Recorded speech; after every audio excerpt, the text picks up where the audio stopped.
Good evening, everyone, and welcome to another episode of What's Up, Cuz. I am your host, Jason Palmer, along with my co-host. I'm not gonna give him the title of host because he's my cousin, Lancey Irvin, my co-host today. What's up, cuz? How you doing?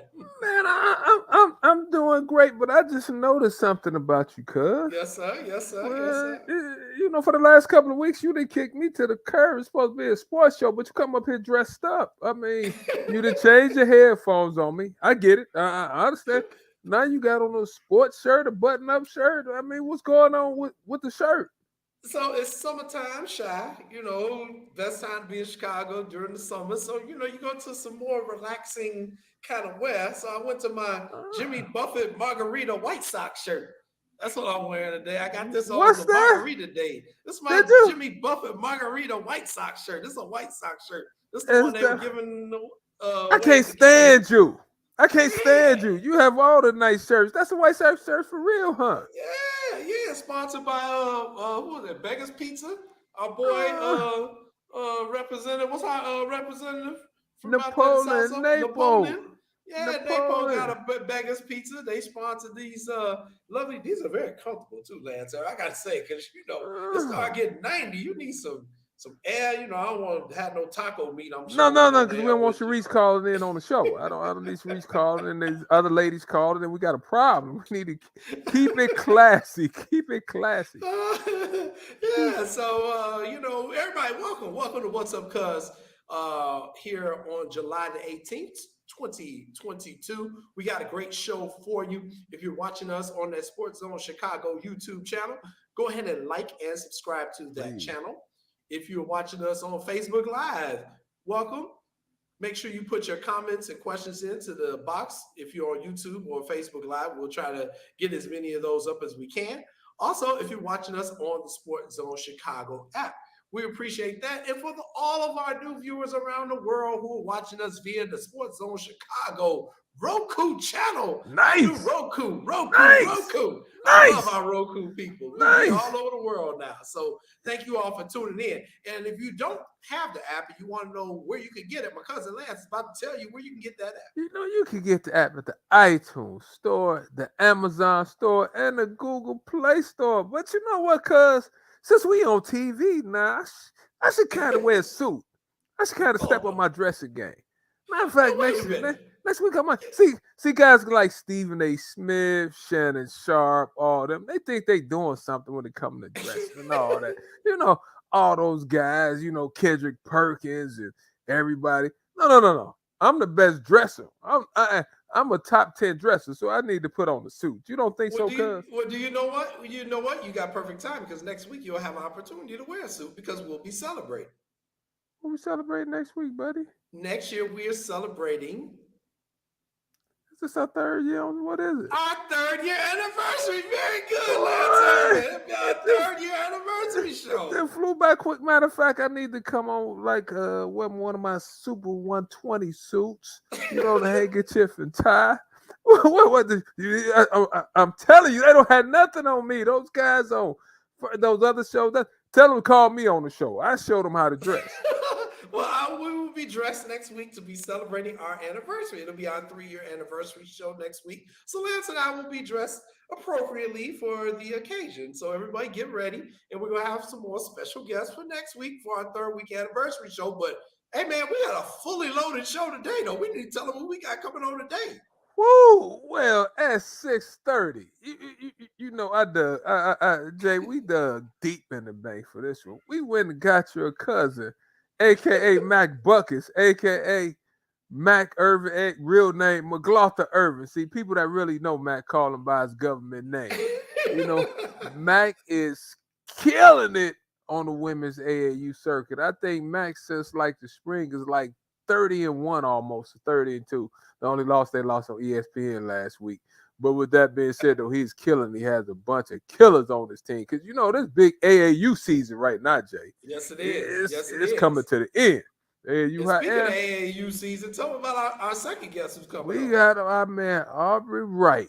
And at the end of the day, which is the start of the day out there, he's at the Peace Jam. And everybody always talk about the Peace Jam. The Nike Peace Jam has been around, I think, since 1996. and that's one of the best AAU tournaments. Like we used to call them when I was coaching. Well, the Junior NBA. So he's out there at the Junior NBA League. He's one of the administrators out there, and he agreed to come on the show. And plus, you know what? He's associate head high school coach, and this team won state. So you know how we try to get champs on the show also. Champs so on here. we got him on the champs in the Hoosier State, right? Yeah, in the Hoosier State. So we had to get him on the show because the Peach Jam is such a big deal, and a lot of people dream about playing in the Peach Jam. They had a lot of players. I remember when I watched Trey Young playing the Peach Jam, Justin Tatum, Bradley Beal, JP. You know, our own. We had so many illustrious players play. Quentin Richardson played out there. So it's a great tournament. And like I said, Jay, it's one of the better tournaments in the whole country. Okay. And then we got a third guest, because we got a fully stacked tonight. As a matter of fact, I need that third guest. Jamar Hart, my man, the young historian. When I first heard him, I was like, is he really spitting that knowledge to me like that at such a young age? But I need to talk to him. Sean swears by his conference realignment information. I can't wait to have him on because I had to ask him some questions. I got to ask because we have schools reportedly turning down $75 million. If you go to this league, you'll get $71 million to $100 million. I can't wait to have him on because I'm getting excited just thinking about all I guess. Yeah, so we got a fully loaded show for everyone tonight. So just sit back and relax. We also know the home run derby is coming up at 7:00. Lance and I are gonna give you our picks on who we think gonna win that one because it's kind of loaded. Even though I got a feeling I know Mr. Front Runner over there is probably gonna go with. We'll get to that later. We got a lot of topics because we got a lot of guests, so we're gonna try to get these topics in these first 20 minutes. Now, why you have to rush me? People they want to hear what I'm saying. See, you rushing me. I don't like being rushed. But since you want to rush me and I'm so knowledgeable about the stuff that we talked about, I could be rushed, but boy. Ooh, y'all killing me. Well, we got some breaking news today that broke about 3 hours ago. So we need to talk about this. So you just talked about how, conferences are turning down schools are saying you got to pay us $75 million to get in this conference. We got our guy Juan Soto turning down $440 million for the Washington Nationals. Well, it's also hitting right home here in Chicago because we just found out that Eddie Olczyk, the best hockey analyst in the sport, is leaving the Chicago Blackhawks and is going to the Seattle Kraken. So Eddie Olczyk and the Blackhawks could not reach an agreement. He has left. He has gone to Seattle on a 2-year deal. The Blackhawks are just having, I knew they were doing a rebuild on the ice, but damn, you didn't rebuild the whole TV booth now. Hey, Jason, how do you lose one of your own, right? I get it. And unless you tell me the White Sox is not, the Blackhawks are not making the type of money that we think they're making, like with all the negative PR that's been going on lately, why you wouldn't sign them? You probably privy to some more information that I'm not privy to, but why you wouldn't bring him back? So I talked to our guy, Phil Thompson, who was just on the show last week, and Phil said that the Blackhawks were blindsided by this, that they believed that they had an oral agreement with Eddie Olczyk. Now, the other part of the story is that Eddie Olczyk's younger brother is an assistant general manager out at the Seattle Kraken. But let's also add to that, remember Pat Foley retired at the end of the season. The Blackhawks dealt with a lot of stuff this past season. They're currently going to rebuild. So the man could have just said, you know what? I don't want to analyze bad hockey for the next 2 years. If we're going to rebuild, I might as well go out here with this damn expansion team and chill. And you know what, Jay? Maybe he wanted a change of scenery, like you said. Seattle was a good city, and it's fresh, it's new, the Seattle Kraken. So, and if you told me, which is correct, his brother's working there also, his brother might have sweetened the pot for him a little bit too.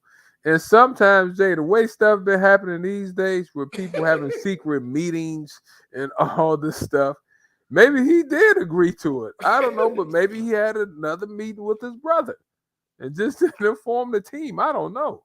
I don't know. I don't know. It's a hot mess. But Eddie Olczyk, that's the breaking news today. He is leaving the Chicago Blackhawks. The deal's already done. So he's It's already in already Seattle. So we'll find out in the coming days what all went on with that. Let's stay on the topic of sports. Let's talk about the World Track and Field Championships, which are taking place out at the University of Oregon. And we got a couple of sweeps to talk about. Do you want to, which sweep you want? Well, let's do ladies first. You want to do ladies first? All right. Let's do ladies. Let's We'll do do ladies. the ladies first. Them damn Jamaicans, boy. Hey Jay. They kicked our ass again in the women's 100 meter, and they got a sweep with Shelley Fraser Price winning her fifth world championship title to go along with her Olympic titles. And her partners finished second and third. The Jamaicans Shakira sweep the stand in the Jackson. women's. Oh, and Elaine, I mean, they just whooping everybody's ass right now. Jay, yeah, Shelly Ann Price, as fast as she's running, she's ran under like 10-7 a couple of times, right? For her, if I'm not mistaken, I think she's like 36. And as a She's in mother. her, yeah, she's like 34, 35, yeah. Somewhere around there. As fast as she's running, Jay, she's almost like Tom Brady to me of football. She's like the Tom Brady of track. Seems like she's getting better with age. As fast as she's running, her, Jackson, and the other ladies, I'm sitting there. I was like, did they just sweep everybody again? And they let you know it too. Like they don't talk crazy. They just beat you, and they all smile at you and run around the track like y'all got some more butt whoopings coming after this too. But I mean, shout out to them. I mean, Jay, like, who do we have that competing? I heard him talk about Shakira Richardson if she would have been running. She didn't even qualify. What are they people talking about? Running against who? Right. I mean, no offense, but Jay, I mean, shout out to them. They like Jay, they doing it too. Yeah, we got some work to do with our female sprinting team in the USA. We've got some young ones who are coming up, and we do well in the 400 and 800s, and we'll do well in the hurdling events. But in them straight sprinting games, man, those Jamaicans whooping our ass. So it's nothing you can say but give them their props, man. They going out there doing what they do. And you didn't mention you mentioned her age, but Kelly, she got a kid too. Exactly. And she's still coming out blazing folks. Like Jay, like her start was like gone. And it wasn't no catching her. And she looked strong. It looked almost effortless the way she was running and stuff. And she acted like she could have ran another 100 meters after that. That's how good she looked. But shout out to them, Jay. And a lot of stuff is about timing, right? I guess it's just their time right about now. And hopefully we do have some women runners in the trenches so we can get back on top. But whoo, until then, that smoke's still coming. We gotta get your niece out there. Can we get your niece for like 2028 or something?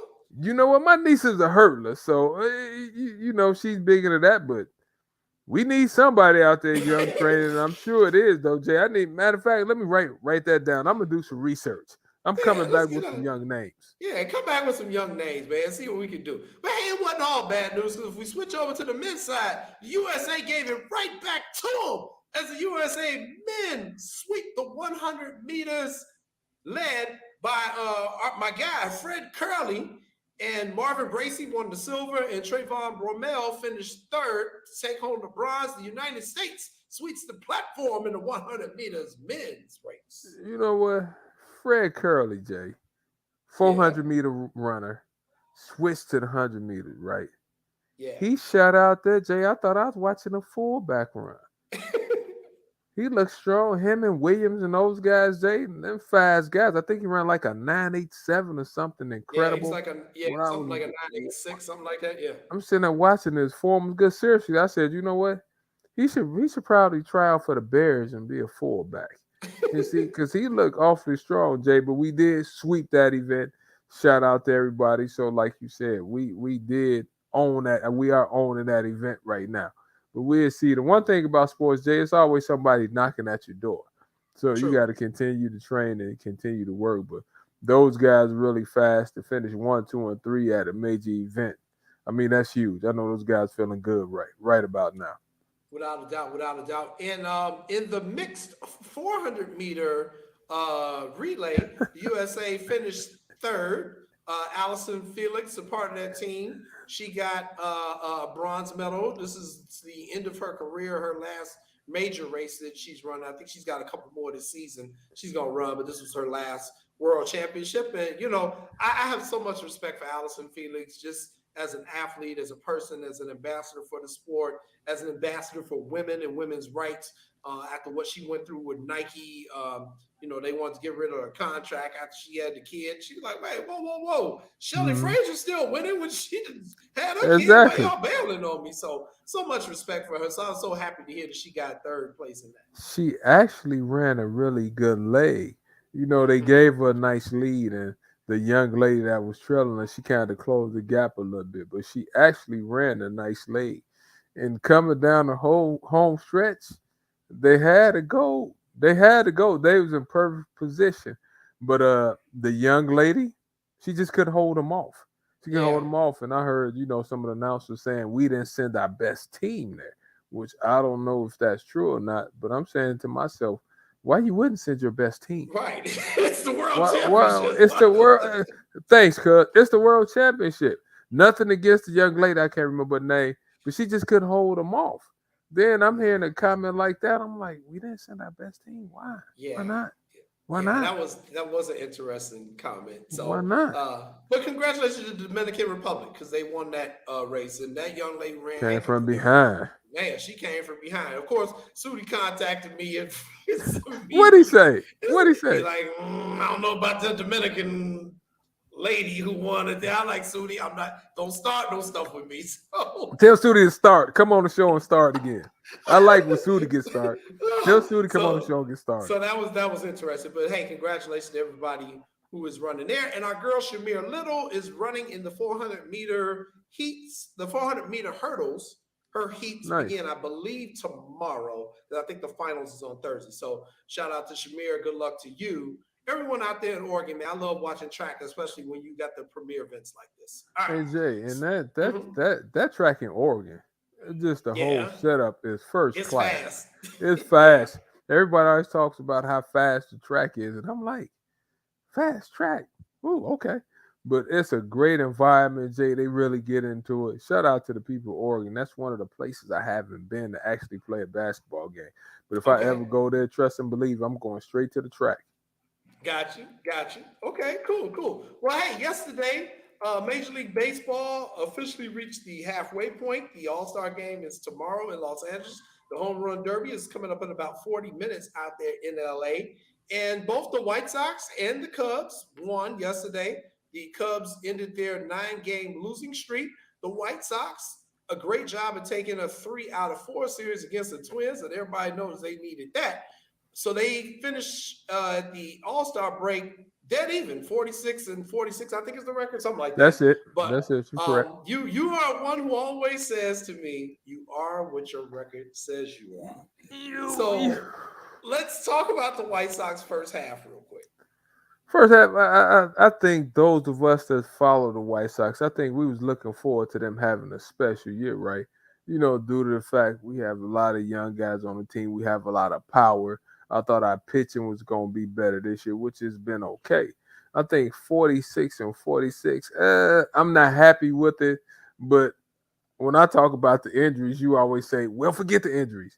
So, I mean, I think the injuries kind of, Jay, had a little bit something to do with it. But also, I feel there needs to be a little bit better, too. We can't continue to make errors at the wrong time. It's not never a good time to make errors, but I think our fielding has to be a little better. If we could stay away from the injury bug, Jay, I think we can be okay.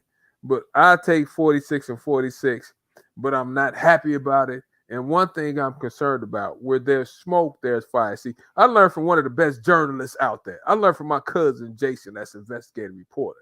Well, Jay, I think it's a little smoke coming from the clubhouse now. So I'm not. I'm a little concerned about what's going on in the clubhouse. I don't know about you, but I'm a little concerned about that though. Yeah, I think again. First, I'm gonna start by acknowledging the injuries. Yes, the one thing we said though before the season started, we said you can expect to see a lot of injuries all around the league You because called they it. had a very shortened spring training. And the owners, because they greedy, said we're gonna play 162 games anyway, when they should have just played 130 and gave these people some off days in between. So I knew going in we were gonna see a lot of injuries this baseball Mm-hmm. season. I think the White Sox have had probably an inordinate amount for Mm-hmm. their team. So I definitely will acknowledge the injuries have played a factor, but I still think you got a problem with that manager.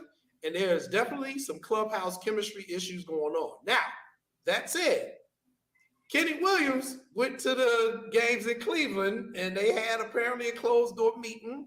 I'm hearing Kenny kind of had a one-way conversation with a few people, which I think was long overdue. I also think people got to voice their concerns. Uh, but like Ozzie Guillen has always said, it's them losing teams that gotta have them team meetings. I'll see. so I was gonna wait for you. Let me wait till you finish before I chime in. Go ahead. So I think the White Sox they got some issues in that clubhouse. There's no doubt about that. Our hope is that they put the issues behind them. Okay, I mean, let's keep it real. You played ball, I played ball, Sean played ball, your brother Mac played ball. Sometimes it ain't a fight with another team. But sometimes you gotta have a fight with your teammates. Let's just keep it real, man. I done got to fight with my teammates like physical altercations because sometimes that is what it takes to get the chemistry right so that everybody know where everybody coming from. Whether it's a clear the air, everybody cussing everybody out, or it's some fisticuffs going on. Something happened in Cleveland. That's all I'm going to say because that team, the White Sox that we saw in Minnesota, is the team we were expecting all year. And they beat the brakes out of Minnesota in two of them games. Mm-hmm. And Jay, like you said, that's a part of the sports. We're not condoning fighting, but on most teams I've been on and been around, at some point in time, it's a fight.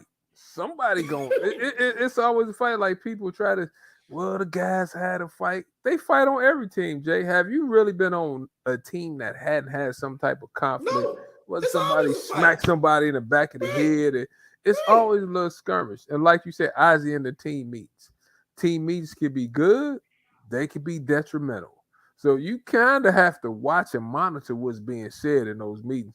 Because I've seen team meetings go a whole nother way.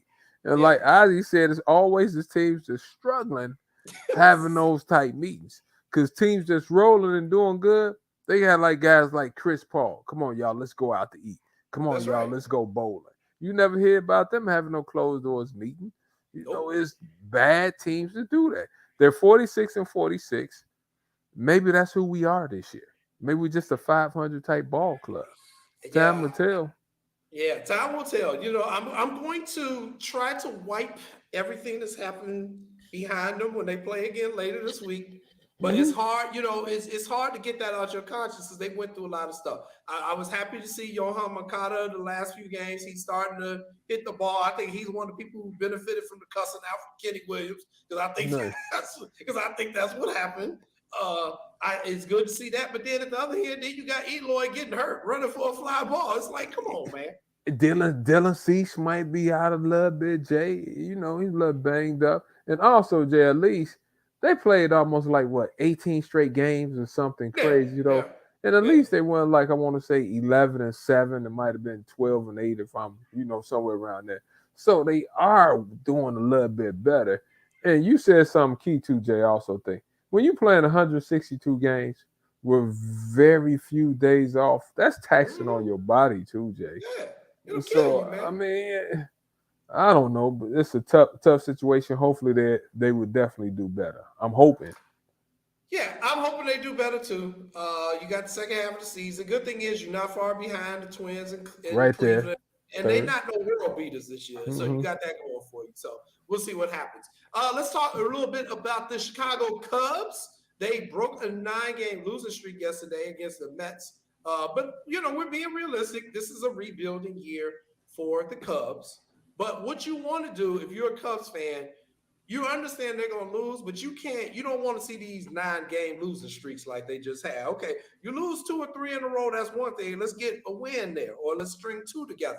Then you can lose again. But you can't be going these 9 games and nonsense. That's just too much. That's over a week where you ain't won a game. So, I get what they're doing. I understand they're in the rebuild. Nobody's expecting them to do anything, but you still want to, how do I want to say, establish kind of like a winning structure or winning culture. Winning culture. You Mm-hmm. can.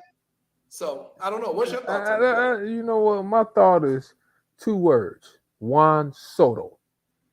Juan Soto. 2 words. Yeah, I listened to you break down baseball. You told me a year ago. You said, "Oh, the Cubs have a good farm system." That's what you said. You talking about the Yeah. Cubs? The Cubs have a lot of young rookies, young guys. That's pretty good. Correct. For what They not you give they, but they're not gonna get Juan Soto. They ain't gonna pay this man $440 million. If wait a minute, if he said. turned down $440 million, that means he want 500. So what's wrong with them giving them a couple players in They, 500? If you they, want to they, start, see that's the problem. you can't do that, Lance. You gonna screw up your whole team because you gotta pay that one player It's $500 million. already screwed up. How worse can it get? You just Oh, sitting it there can get a waiting whole and lot waiting. worse. You sitting there waiting and waiting. Give Juan Soto the money. No, but I'm hoping, Jay, that with the young guys in the farm system, Yeah, as sooner or later you call some of them up, they'd be able to help out. Because, like you said, though, you go a whole week and a half with not winning the game. That's tough, Jay. Nobody wants that. But if those guys, the young guys, playing intricate minutes, then it'd be okay. But like I said, they haven't had too much. Wilson Contreras, I say he's yeah, having a great year. yeah, I throw him. yeah. I like Marcus Stroman. I mean, it's just tough right now, Jay, because nobody on the team, Jay, likes a rebuild. You and Nobody. I both know that. Nobody. Guys fighting for contracts, right? If you in your contract year and your team is struggling, you like, whoa, whoa, whoa, whoa, whoa, whoa, whoa, whoa. Because when you surrounded by, I'm not saying the guys on the team suck. I'm not saying that. But it's a lot different when you playing with Juan Soto, Bryce Harper, and those guys. It's a lot different. It's just tough on the players in rebuild mode. I agree. Well, we'll see what the Cubs do. But they got a long road ahead of them. And real quick, before we go to our first commercial break, let's talk real quick tonight's home run derby, which kicks off in about 30 minutes. Here are your 8 contestants this Hey, year. man. Pete Alonso of the Mets, Kyle Schwarber of the Phillies, the aforementioned Juan Soto of the Nationals, Ronald Acuna from the Braves, Julio Rodriguez from the Mariners, Jose Ramirez from the Guardians, Albert Pujols, The great of the Pujols. Cardinals. The great Pujols. I have no idea why he's in, but okay, Pujols is in. See, you think I'm going to pick the great Pujols because we're about the same age. And See, you think, because we're about the same age. And he has. Corey Seager from the Rangers is in. So those are your 8 participants. Now, you've been really good at this, no doubt. Who do you have this time? Who do you have this time coming out? Because you won last year. Last year, I picked my man, Pete Alonso. Yeah. And you know what? I'm inclined to see if he can do it 3 years in a row. But my gut is telling me this. He came close last year. I got to go with Soto. That's what my gut is telling me. I'm going to go with Soto, Jay, by just a little bit. Swerve is my dark horse. I don't think Pete Alonso can do it again, man. But if anybody is built for a home run derby, it's him. That power that man has is unbelievable. I hate to say this. I agree with you. I'm going with Juan Soto as well. You going with Soto too? I'm going because Juan Soto just turned down $440 million. So I think he's saying, man, hold my bill. Let me show you why I turned down that money. Because I got the feeling he going to try to win this thing so that he can increase his value even more. This man trying to get $500 million contract. He is, Jay, and when you think about it too, now he's been hitting some balls on the ground. He's trying to get it in the air. Like last year when he competed in this, he had like 16, 17 home runs after this. So I think he has raw power also too. I think he's gonna get it up in the air. Now, with that being said, though, you and your pitching coach has to be on the same page too. Like Jay, you got to be able to find that sweet spot. The pitching coach has a lot to do with your jacks going out.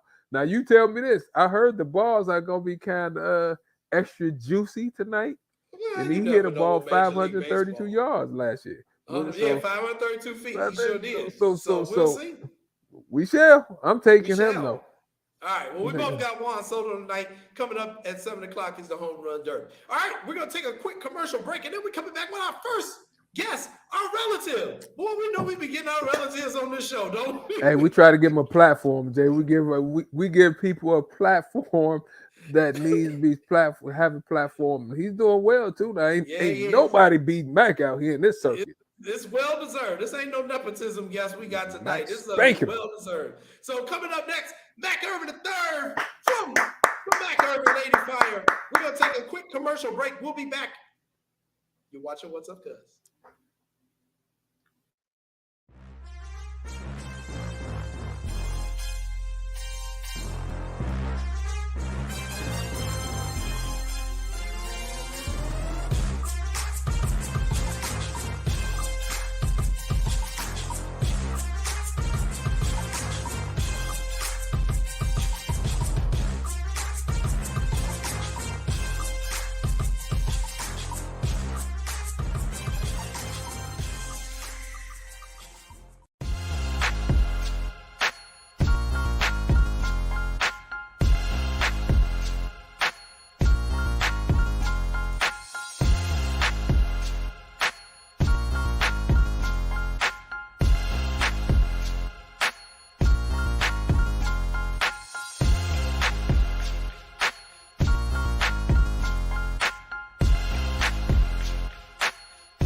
At a time when the news seems as subjective as the partisan politics dividing this country, independent professional journalism has become the resource people need to get the honest and accurate information for their lives. That's why I created JCoyneReports.com.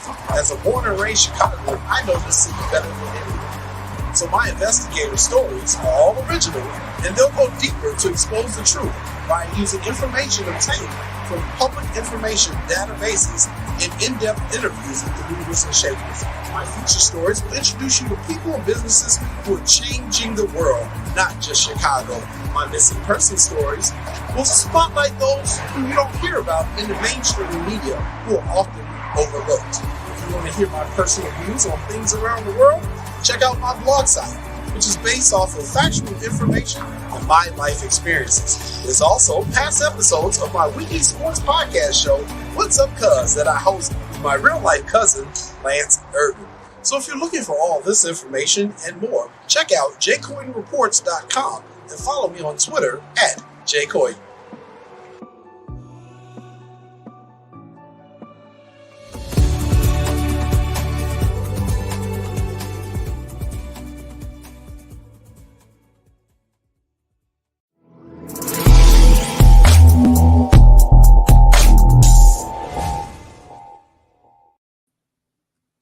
Welcome back, everybody, to What's Up, Cuz. I'm your host, Jason Palmer, along with my cousin, the coach himself, Lance C. Irvin. And before we bring our first guest on, this is something we have started about 3-4 weeks ago here on What's Up, Cuz. Every year, people go missing in the United States. But when it comes to African Americans, they tend to not get as much media coverage. So we are trying to fill that gap along with our partners at Black and Missing Incorporated out in the D.C. area. And every show, we're going to highlight another missing Black person from the Chicago area. So for this week, we need our viewers' help in finding Blake Green from Chicago. Blake Green is from the West Side. He was last seen in his mother's home in the 4300 block of West Jackson Avenue. Chicago police are very concerned about him. He's been missing since May the 3rd, and he left a suicide note behind at his mother's house. He also left behind his cell phone and all of his identification. The police believe he may have his glasses, which you see him wearing in that picture. He may have his glasses with him, but they have not found him, and it's been since May the 3rd. So if you see Blake Green, please contact the Chicago Police Department as soon as you can, and let's help get him back to his family and friends. Blake Green, everybody. So that's something we started here at What's Up, Cuz. We try to be a very socially conscious show as well as providing you some sports and entertainment. All right, you ready to bring on our first guest? And you know you're doing the introduction because you know him better than anybody. You know what, Jay? That's not necessarily so because you could have did it, but I got a couple of questions. But let's bring out my brother. We called him. See, he was the original Buckets, right from the N1 mixtapes. But I'm gonna let him tell that story. He's one of the best coaches in the country on matter of fact, women's and men's circuit. He averaged about 30 points a game in the summer leagues when he played. They called Mac the NBA killer. But I'm gonna let him tell those stories. Let's bring him out. McLaughlin, I'm calling him by his government name, aka Buckets. Let's bring out Mac Buckets, Jay.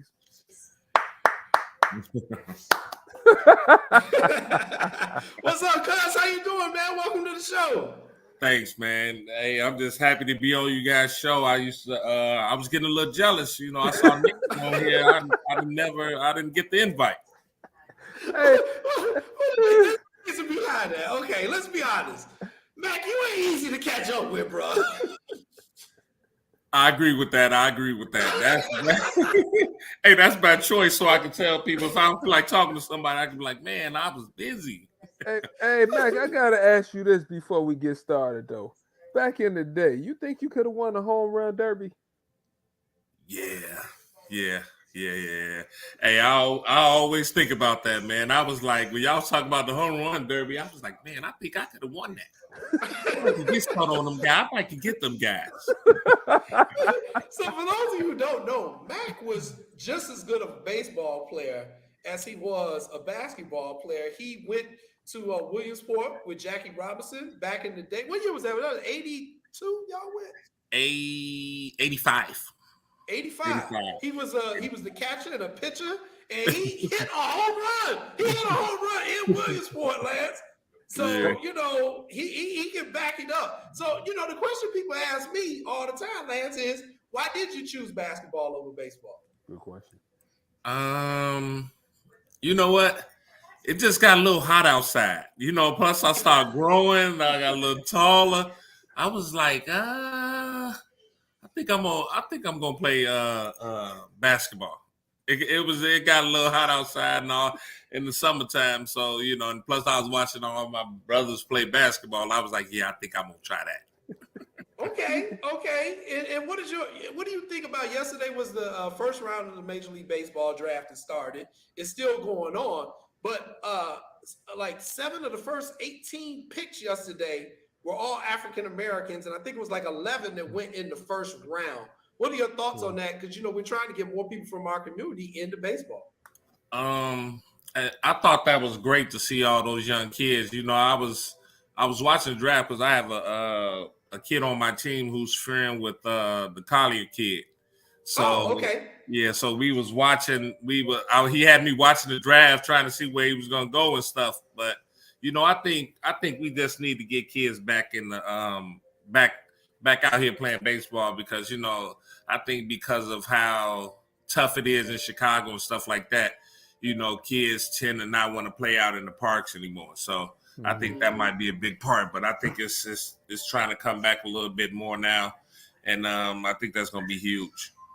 That's it. We all started out, Mac, coaching AAU in the late 90s or the middle 90s, right? And you were on the men's circuit. You, myself, and Nick coached the team. See, Jason didn't know that.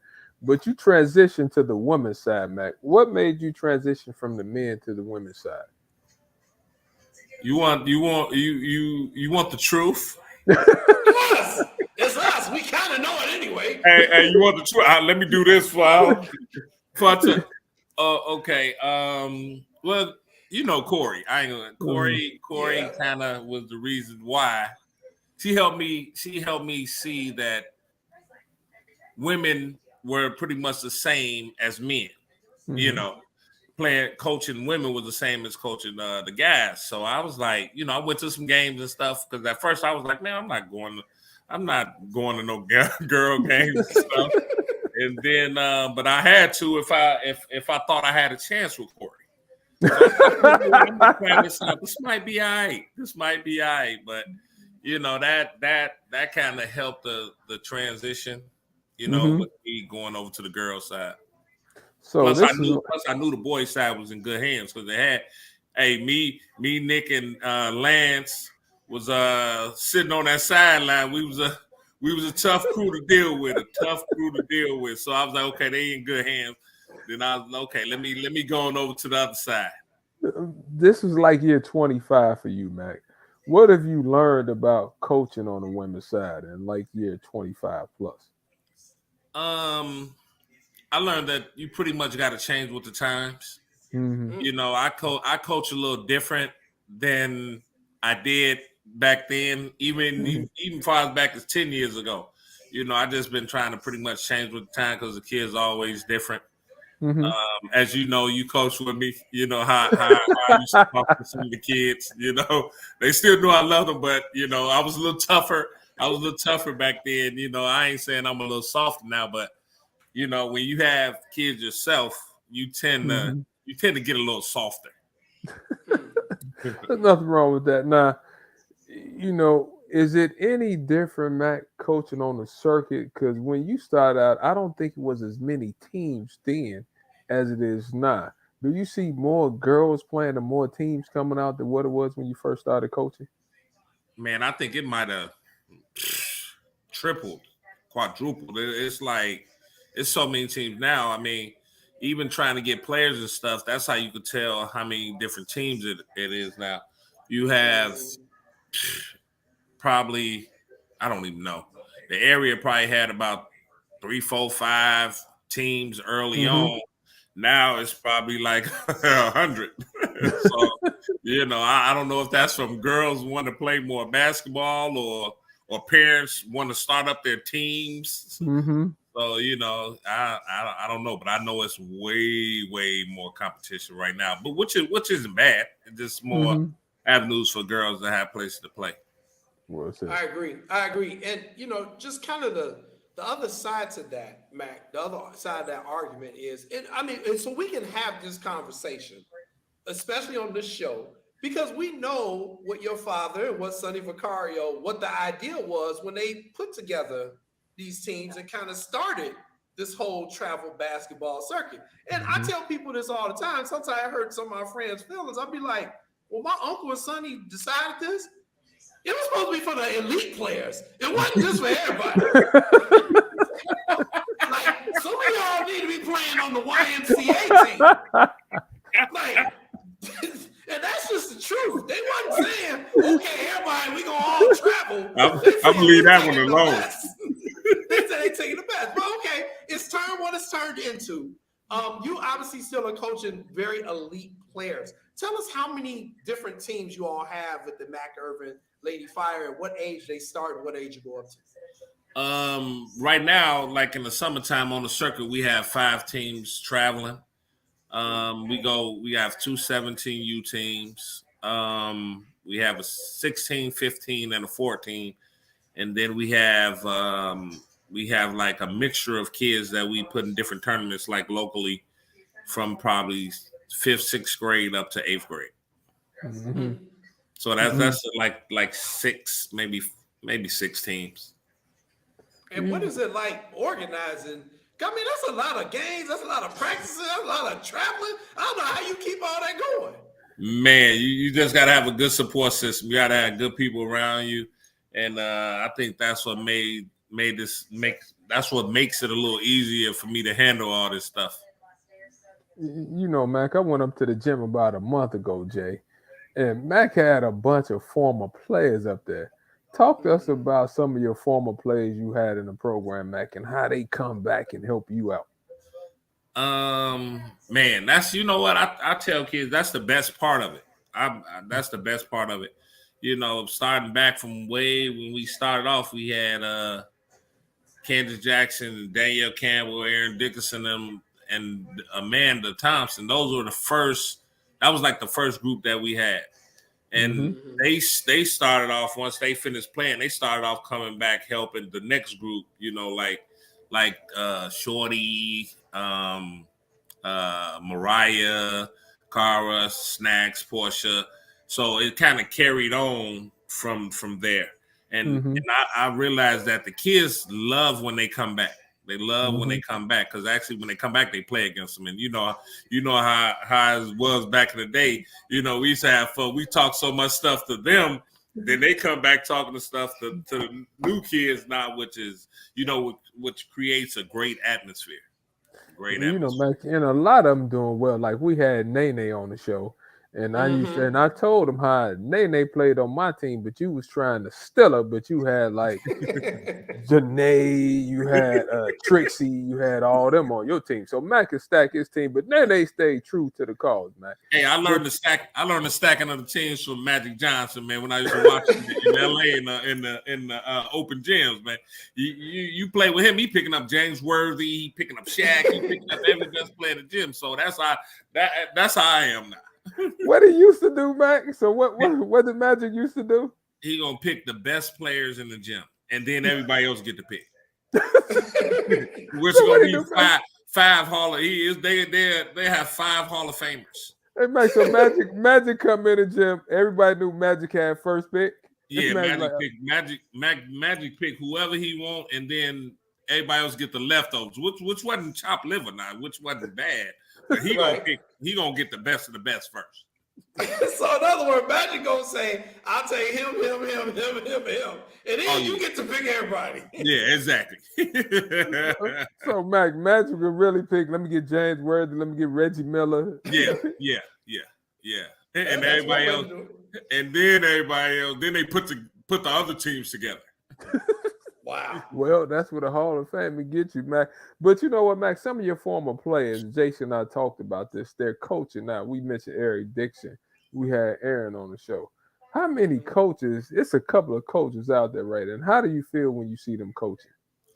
Man, it feels great, because it let us know. Because most of the time they call us and talk to us about what they want to do, and you can pretty much tell coaching certain players and stuff. You could tell if it's in them. And I know Trixie, Aaron, and those players, it was in them. You could tell. I mean, I'm like, I talked to Aaron Dickinson's dad, right? And he talked about all the coaches that came through the system. He was naming you, Nick. He was naming Aaron, Corey. He like, hey, Buckets, me and you might be the best 2 coaches together, though. and we still coaching, and they moved on. They making the big bucks. Tell BD is right. He's not wrong about that. I died. BD, we laughed for like about 2 hours about that, about the all the players and stuff that's coaching that came through the system. And you know what, Jay? When you travel with Mac and Corey, when we used to be on the AAU circuit, that was probably some of my best times, Mac. When we used to play people, I won a championship with Mac. I won one with Corey. Man, how do you feel about you just recently was on ESPN? You ran for the Roses, even though you didn't win. How was that experience for the kids? I was so proud watching you coach. I was like, dang, I should have drove down there. How was that experience? Man, that was an unbelievable experience, because I know I don't really get nervous over basketball games, but that game before that game, I was so nervous because I knew how much it meant to get on TV. I did stuff in that game that I had never did before, man. We got up, right, and it was about 2 minutes left. Man, I'm looking at the clock, man. Last day, I start holding the ball, and I don't do that. I was like, man, let this clock run out, because these girls don't understand how big of an experience this is going to be, and I don't want to be the one to mess it up. Right? Because I knew how big it was going to be on that platform. So I ain't gonna lie, I was super nervous, super crazy. Yeah, that's it. Exactly. There it is. That's the photo from them in Louisville, Kentucky. And that says it all. That's just an unbelievable environment. I mean, standing room only all around that court. And so Mac, I gotta ask you, because was that the only court going at that time? The crazy thing is, it was 82 other courts in that building. and you couldn't tell. 82. 82, but they built a special court for the championship game. And you should have saw how the fans and stuff was running in once they opened it up, because they weren't going to let everybody inside that park. So once they opened it up, people were running to the stands. And I'm looking at the girls, and they looking at me. I'm like, woo. I was like, man, this going to make y'all play hard. This is like phenomenal. That picture, I was thinking about getting that picture blown up, from a wall, because that's like crazy. So Mac, were the girls nervous when they came out and they saw the TV cameras on? Because Jason and I talked last week. I think that was probably most of them first time playing on TV. Did you sense they was nervous before the game started? You know what? They look pretty relaxed. Which was a shocker to me. I didn't have to say don't be nervous, none of that stuff, because they looked like they was pretty relaxed. And when I saw that, I said, okay, we'll be good. I mean, it was to the point, and I know we lost the game, but us being on there was like bigger than everything. So I wasn't mad at the girls. That might have been the only championships we lost, the way I wasn't really mad. Hey, top model. I mean, speaking of what's up, that's Nene mother Erica Harper just said the shout out. Hey, Nene mama. but Mac, it was so many coaches there, and oftentimes I know people are playing trying to get scholarship. What's your role? How do you go about helping the kids get scholarships? Because I know you're talking to Don Staley one day. Talk to us about how you go about helping them get scholarships. Man, the thing I just tell our kids, I tell them, go out here and play as hard as you can, because coaches love those type of kids. And I told them that if you go out here and give 1,000%, it helps your chances with getting a scholarship. I was like, you don't have to worry about anything else, and it's pretty much worked for the last 20 years or so, 25 or however long it is. I don't count. Do you often, how many college coaches would you say call you on a bad day, Mac? Man, when the first day college coach was the other day, when we finished off this first part of the thing, it started at 7:00 in the morning, and then stopped till the last call I got was at like 9:45. So the day before, I had just got back from the trip, and I'm like, man, I got to get my sleep. I don't want to miss any calls from college coaches, because I don't want these kids. I don't want to be. I want to see these kids happy. So I was like, man, I need about 8-10 hours of sleep so I can talk to these coaches. But it's been constant. It's been constant. Because the group I have now, it's like, man, I was just looking at my phone. A coach called, hey, you got a second? I'm like, nah, I'm on What's Up, cuz. you know what? Tell them they need to be watching us. Jay, tell them they need to watch us on What's Up, cuz, and you answer their phone call. That's right. Tell them to download that Roku channel too while they at it. I should have put it out there. Hey, all college coaches, you want our players, you got to watch What's Up, cuz. That's right. Sure. We don't know what they thinking about. Let me ask you this, Mac, because, there have been so many players that have come through the program. One of the questions I get asked a lot from people who be like, hey, man, how do I get, with your cousin's team? How do I get a part of the program? Tell them a little bit about how you all go about the tryouts, how you go about what criteria you're looking for in players you select, and just how they can reach out to the Mac Irvin Lady Fire program. Right now, we pretty much go through social media. You know how social media is. It's like crazy right now. So we pretty much post stuff to Twitter, Instagram, and Facebook, and people tend to get in contact with us from there. We don't like with young kids. We tend to I didn't used to like having trials because I didn't like cutting kids. So basically, our trials started, And now when we have trials, you know, I tell people at a young age, we take pretty much everybody because we try to turn our players into players, you know. And I always say it's better start from scratch, you know. they don't have the bad habits yet, so like a blank sheet of paper. And you know what, Jay? Let me say this before I ask Mac my next question. I remember coaching with Mac the one year when we first got started, That's a and we college had some. y'all. I'm gonna send them the voicemail. Hold on. Tell them to watch What's Up, Cuz. Hey, what you doing? I don't care if it's Dawn State. Well, I do care if it's Dawn State. Like, Dawn, turn to What's Up, Cuz. What's wrong with you, girl? But ahead, I was coaching with Mac our first time coaching, and he was like, you know what? On this level, we're gonna teach kids how to play. So we're not gonna run a lot of plays and stuff. And he said if we continue to work, they'll catch the kids at the next level.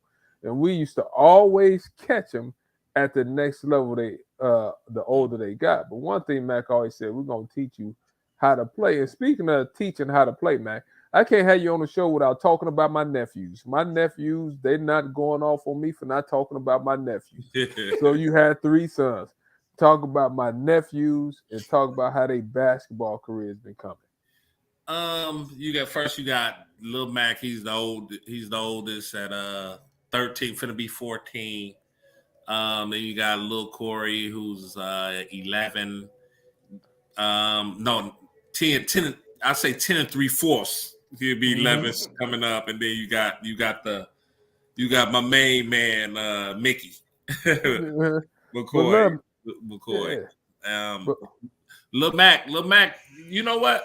Lil Mac, I think Lil Mac grew up in the gym. As you know how people literally say they grew up in the gym. Lil Mac grew up in the gym because from day one, we was bringing Lil Mac to the gym when he couldn't even walk. We was sitting him by the scores table and stuff, and having him watch and stuff. But he actually didn't really start playing and stuff till later as he got a little older. Because I didn't force it on him. I didn't push it on because that's how we wasn't brought up like that. If you want to play, boy, you can play. If not, just sit over there. You know, he used to carry a bag of toys. They knew him for carrying a roller bag. You know, the roller suitcases? For real. He used to carry a big old bag of toys and stuffed animals to every tournament we had, probably from the age of 2 all the way up to 6. 2 to 6. And everybody knew him from that. He walking along, pulling his little bag. You know, everybody used to love that. You know, but once he realized he wanted to play, then I said, man, you know, do what you do. You gonna go out here, throw the ball up, have a little fun. I didn't really, you know, push it on him, and then he started liking it more and more and more. Now he's turned out he really love it. So, you know, he had some good coaching from his uncle. His uncle be on him. His uncle be on him more than me. So, but man, then Lil Mac is like what 6'2" now, Mac. Yeah, he growing. He's gonna be tall. They all gonna be tall because Corey and Mac tall. And one thing we just tell them, Jay, just do the best you could be. Do the best you could do. Now, with that being said, now if you tell me you want to be good, Jay, I'm gonna work with you like no other uncle. Right, but I think they all like to play, man.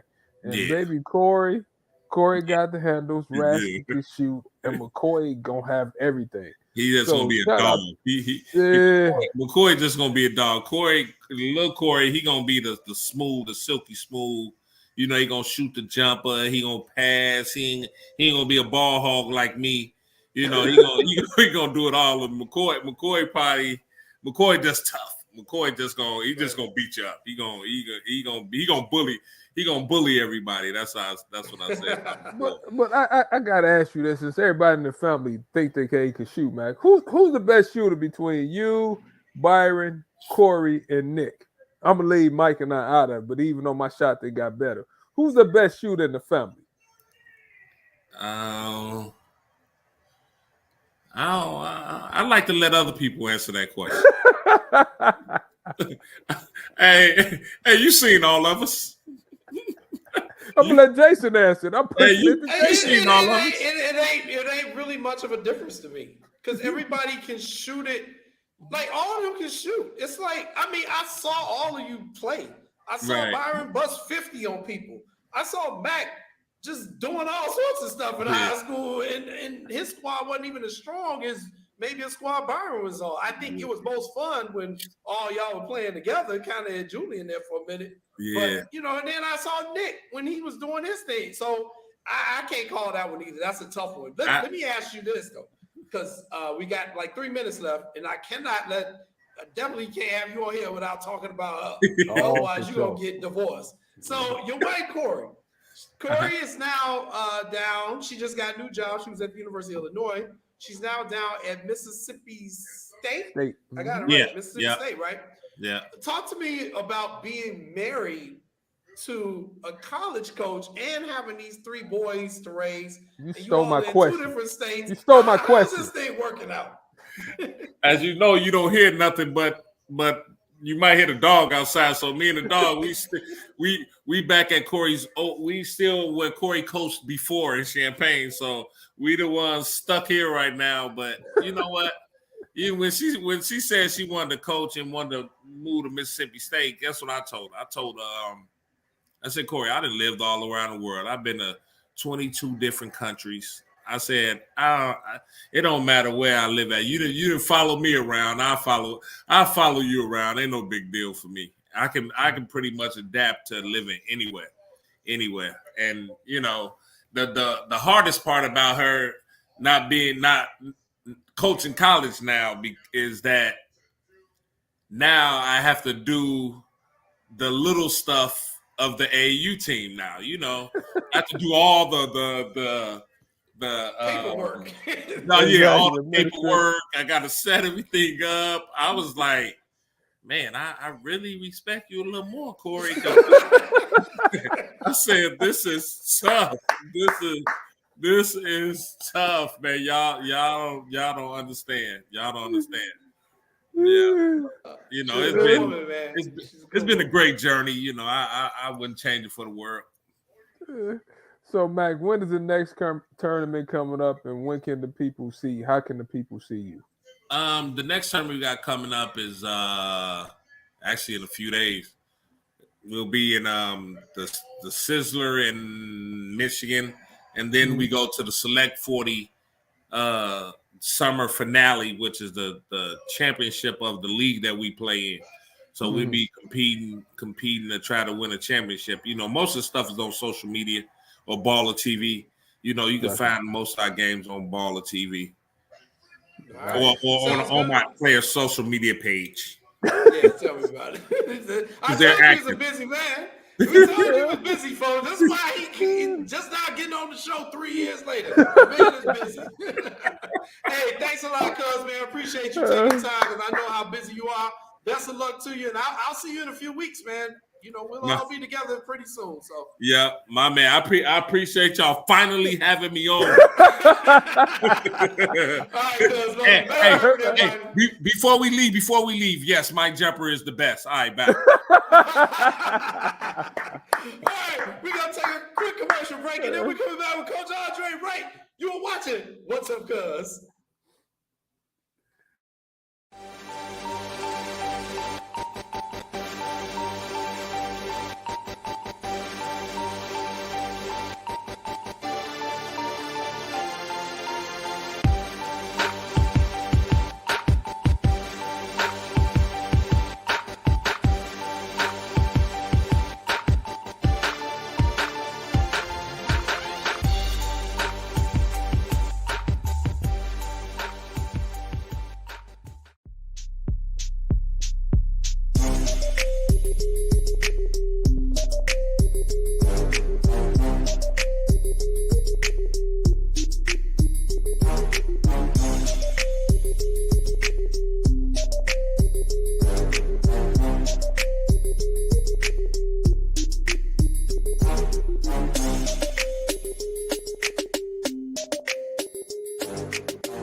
Right now, the COVID-19 vaccines are available to millions of Americans, and soon they will be available to everyone. This vaccine means hope. It will protect you and those you love from this dangerous and deadly disease. I want to go back to work, and I want to be able to move around. To visit with Michelle's mom, to hug her and see her on her birthday. You know what I'm really looking forward to is going to opening day in Texas Ranger Stadium with a full stadium.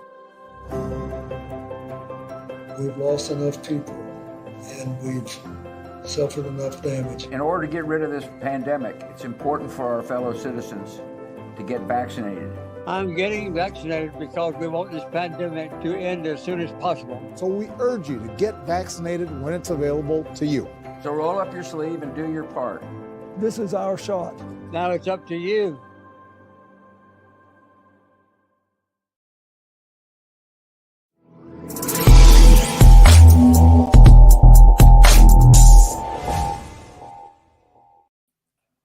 Welcome back, everybody. You're watching What's Up, Cuz. Hey, man, we on Roku TV, man. We done upgraded our commercials and animations and all. So I was almost like, damn, what show is this? I know. I'm sitting here like they didn't put a new commercial. Ain't nobody told me nothing. That's all right. Sean, I got a bone to pick with you, but that's all right, though. I like that last one, boy. The basketball night beat. That was sweet right there, boy. Woo. Look what happened when you get on Roku, boy. Everybody start upgrading. All right, everybody. Welcome back to What's Up, Cuz. I am Jason Palmer and my co-host, my cousin, Lancey Irvin. We just interviewed Mac Irvin III from the Mac Irvin Lady Fire, but we're going to keep talking basketball because there's a huge tournament going on down in Georgia right now, Lance. I'm surprised you ain't down there. You know what? I thought about going because you'll never know. I might jump on this charter and roll out Wednesday morning. I'm still trying to figure out if I'm going or not, but I got a bone to pick with our next guest. You know, our next guest, Andre Wright from, he works at Cathedral High School, associate head coach. He's one of the administrators at the Peace Jam, and he's been working all the Nike events, and we supposed to be pretty cool. That's supposed to be my man. So I called him just to say, what's up? Oh, let me call you back. I'm talking to Juwan Howard. Oh, my fault. Let me call you back. Tom Izzo called me about the tournament. So I see where I really stand. But, we're drilling. We're asking him a couple of questions, and he already had his chest puffed out, Jay, because he won state.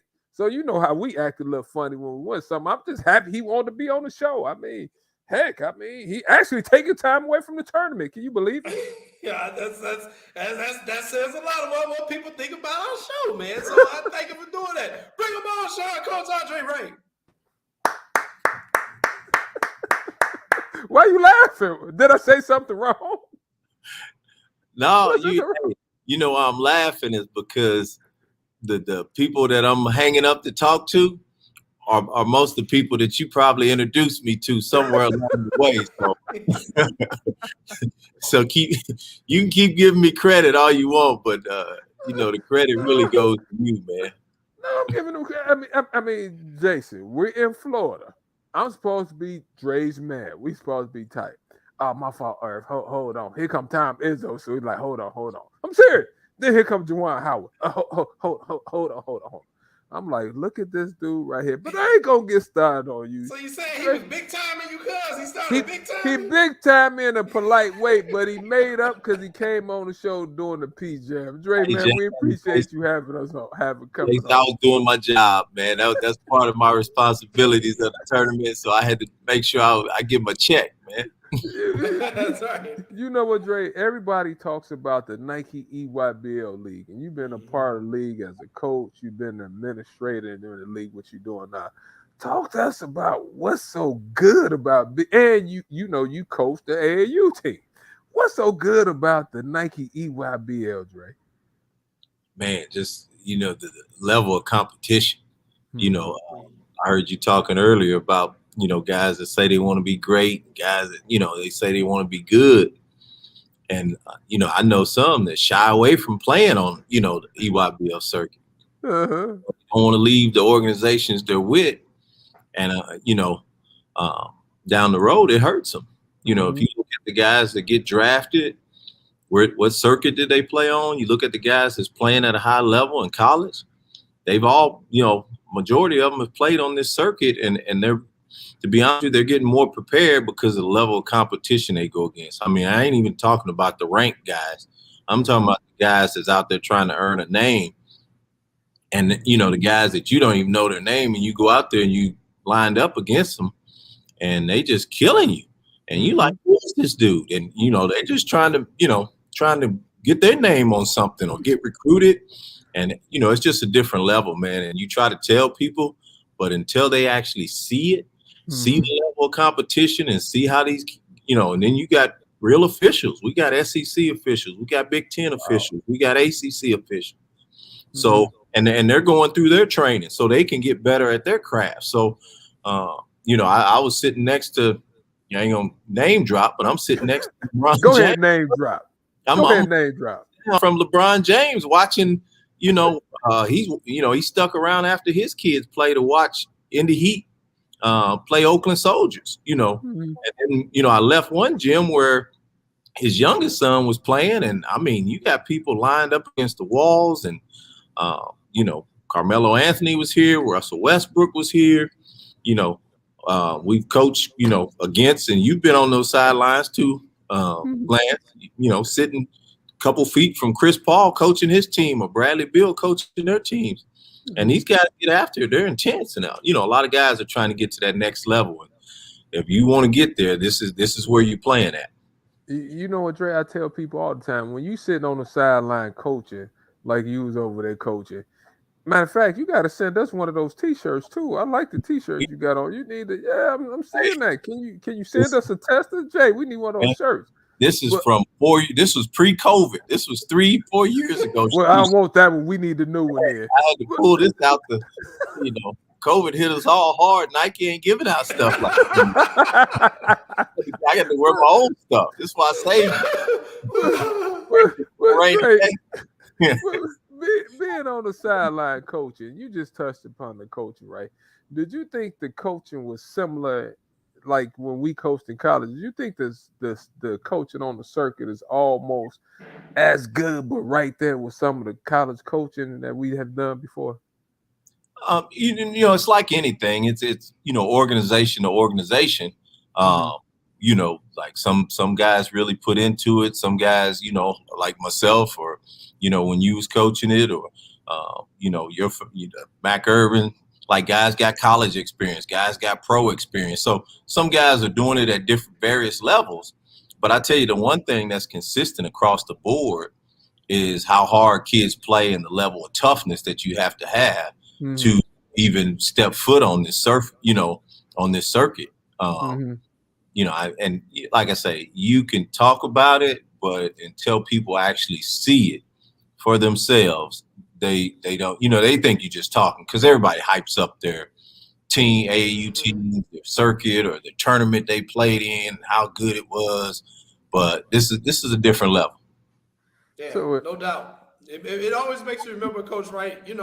Iron sharpens iron, and that's what a lot of people got to understand. And, don't run away from the competition, run to it, because it's going to only make you better. Even if you lose that day, you're still going to win in the long run. Exactly. And that's the hard part, I think, in today's society, is kids, they worry about their, where they place and where they rank right now. And they don't think about, they want satisfaction right now so they can post on social media, and they want that instant gratification. And I tell guys all the time, like, hey, you need to play on the circuit, you need to play on the circuit. But my next sentence is, it's not going to be easy. It's not going to be easy, and you're going to experience multiple failures. But that's what, like you said, iron sharp as iron, that's what's going to make you better. And it's just one of those things that you have to really prepare for what you say you want. And, every kid, I want a high major offer. I want, they want the offer. It's like, don't just want the offer. Want to go to that level and make an impact, because that's where the difference comes. A lot of us, there's a lot of D1 players out there, but, you can go D1 and not play till your junior year, or not play till, some of the other guys in front of you graduate. But if you want to go there and be able to, play as soon as possible, then you need to be playing on the circuit, because that level of competition, that level of intensity is what's going to prepare you for what you say you want. Dre, this is one of the best tournaments in the country. What basically goes on in running a tournament like this? Like, like it's a lot of work put in. Like I call you sometimes like, man, we've been here for 3 days now. We doing this. Talk to us about a little bit about what goes on behind the scenes. Well, obviously with Nike, it's really about the branding, the marketing, and getting prepared for that. So you have to transform these facilities into strictly Nike, marketing.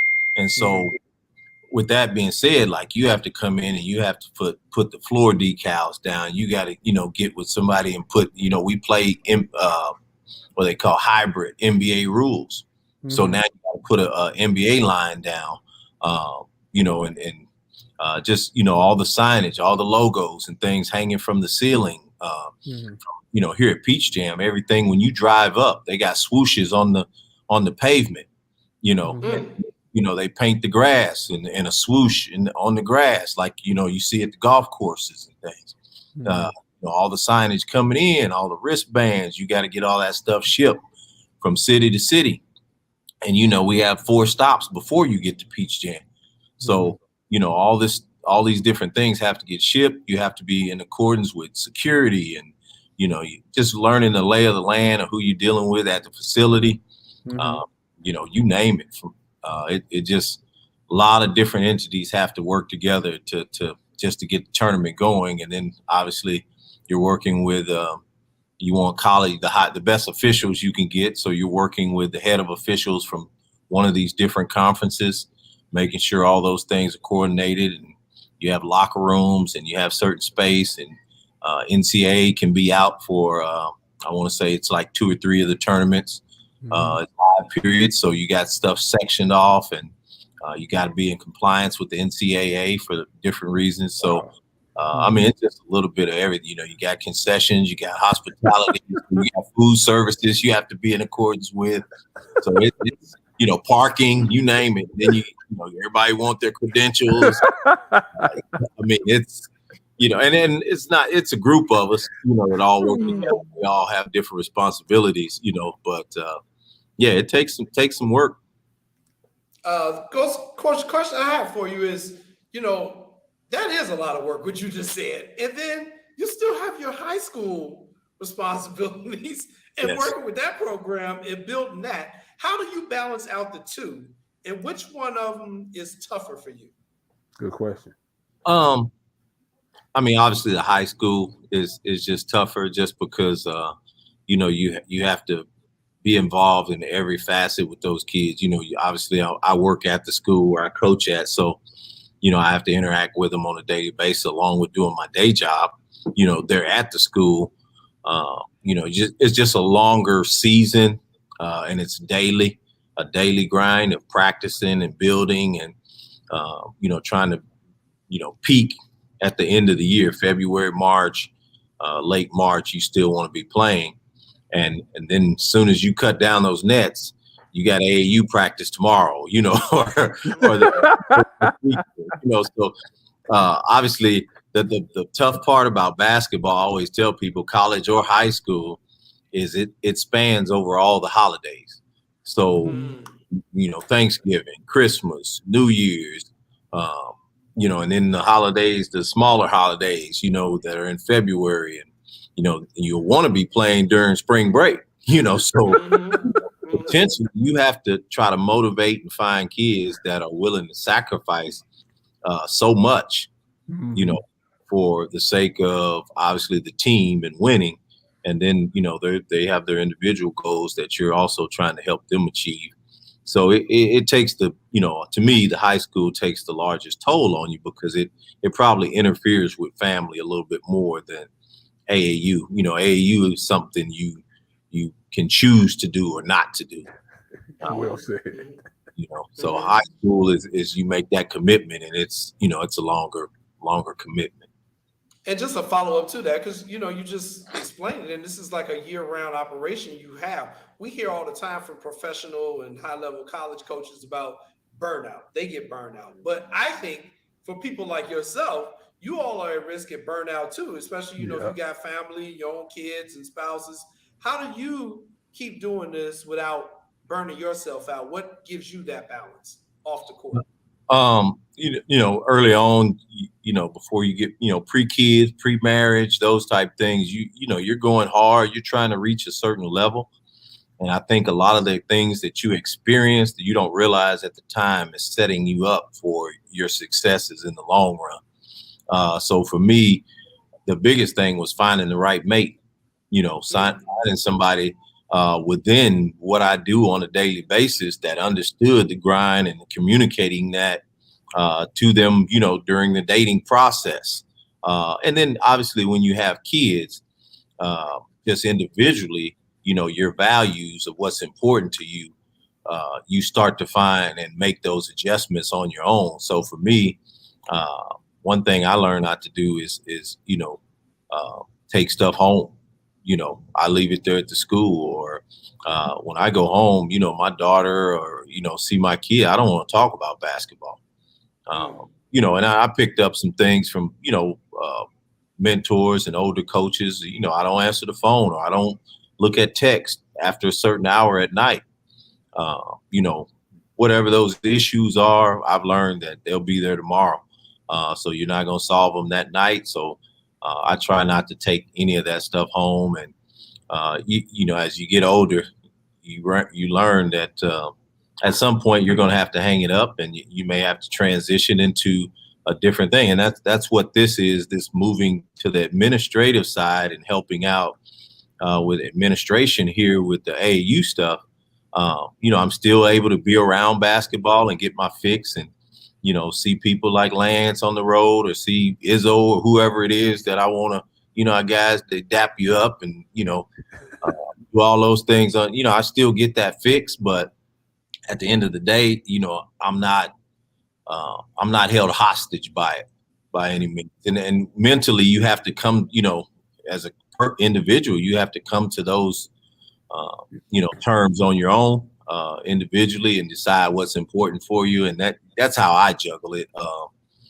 Sometimes I have to tell my head coach is like, no, we're not going to play in a tournament on Father's Day, or, having those relationships with coaching staff and wives of the coaching staff and being around kids. Often when we recruited my last college stop at UIndy, we didn't bring kids on campus that we didn't want our kids to be around. If we found out bad, negative stuff about, recruits, like, we didn't recruit them because, say family, everybody says it, but, there's certain things and seeds that you plant that make you successful, not only on the court, but makes life better for you and your players off the court. And, my kids want to hang around the locker room. They want to hang around at practice. So if I got a bunch of renegades on the team, then that's not what I want my kids around. So, we didn't recruit that. And so there's a lot of facets to it that you have to find as you grow in the profession that can help give you a peace of mind and keep you in the profession a lot longer than some cats that get burnt out really quick because they burnt the midnight oil way too much. Or I'm at that stage now where I don't have to ask you for a job. I don't have to beg anybody for a job to coach or anything like that. And I don't have to, there's something going on I don't like, I can walk away from it. And so I always tell my players the power of telling people no. That's more than money sometimes. That's more, you get to that level, colleges that are recruiting you, you can tell them no. That means you have the power and you can use it however you see fit. And it's the same thing in coaching. See, you know what, when you talk about family, Jay, right? See, I know his wife, and Maisha is not going to call me because he didn't mention Maisha's name. So you're going to talk about Maisha. What's her name? You're going to talk about my nieces and nephews too. You're going to talk about the kids by name. So I won't get a phone call. So hey, what's your wife's name? Hey, it's Maisha. Oh, okay. And hey, I'm be honest with you. That's the real MVP. She's not the boss. She's not the boss. I got a daughter named Aria that runs the entire house. See, now we're getting somewhere. Yeah. I got a little guy that's 4 years old that he's a bully. And, when I go home, all that yelling and toughness and all that stuff you display on the court, man, I get sucker punched every day by one of them. And it's all right. You know, I love every minute of it. See, now I can ask my next question. Though, you know what, champ? You guys won state this year, right? How Yes. did it feel winning state this year? You know, where's the big ring at? Where's the ring? Hey, Talk to us hey, about how it's y'all won state. it's so big and it has so many precious jewels on it that we haven't even got it yet. They still trying to find the materials to make it. You know, they had to look long and far, and you know, so we actually you know, in this time of COVID, man, everything is you know, you got to be patient. You know, it's taught, if it's nothing else, it taught some of us patience, and you're not gonna rush anything. So I don't care how bad or how fast you want it. And but we told the players, like, hey, when we win, we're gonna put the first banner in our gym, 4A, which is, you know, the largest class in the state of Indiana. And we were also the first 4A private school to win a state championship in the state of Indiana. The head coach I worked for was the first coach to win 3 state championships at 3 different schools. Nice. And so, you know, we broke the record for margin of victory in the state championship game. So we, you know, our guys, and it wasn't coaching, it was guys being committed to one another, and really I think the bond that they built throughout the season, you know, really played a big part in it down the stretch. And you're talking about guys that shared the ball and was genuinely happy for one another. And, you know, one of the things, you know, you talk about Tom Izzo, but he's recruiting one of our kids, and he was sitting courtside for many of our games. And after the game on Sunday morning, he called and he said, look, I don't want to talk about, you know, the player. He said, I want to talk about how much fun it was to watch you guys play. He said, you know, even when the kid got in foul trouble that he's recruiting, and sat down, and it was first half, you know, second quarter, kid didn't play, you know, as many minutes as, you know, he said, normally I go see games and I just watch, you know, the kid I came to see. But he said, man, we all got on the plane and we looked at each other and said, man, that was fun. But, you know, just seeing that product that you know, you were able to help build at the end of the season, those guys genuinely cared for each other's success. They didn't care who scored the ball. They were, you know, and the biggest part for us is we had some kids on the bench that were seniors, and they knew they weren't going to play much, but they said, Coach, we just want to be a part of something special. Nice. And so each game that those guys got in, and, you know, most people call it junk time, but it's not. It's valuable, precious time that those guys get to share as a family. And seeing those guys get on the court and score a bucket, and seeing like our starters and our top 6 guys just explode with joy and run out on the court and pick them up as if we won a state championship even before we ever did. That's when you knew guys cared about each other, and, you know, it was a selfless team, and that's what made it fun. And I told the guy, I said, man, I'm not going to run out there and jump, you know how guys jump around and, you know, ready to cut down nets. I said, man, I'm going to sit back, put my feet out and sit back on the bench and sit there and watch you guys celebrate with each other, because that's what it was all about. It was about those guys buying into something and doing it for each other. And so it was fun to watch. And then, you know, obviously having my family in the stands and you know, knowing that you played the very last game of the season that was left to play is something special. Nice. My last question, Dre, is this. When can the fans can come out to the Peach Jam now? So what time did this game start, and when is the last game?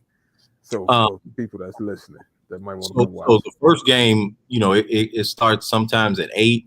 I think today it was like 9:30. They've combined the Peach Jam, and if you don't qualify for the Peach Jam, you play in the Peach Invitational.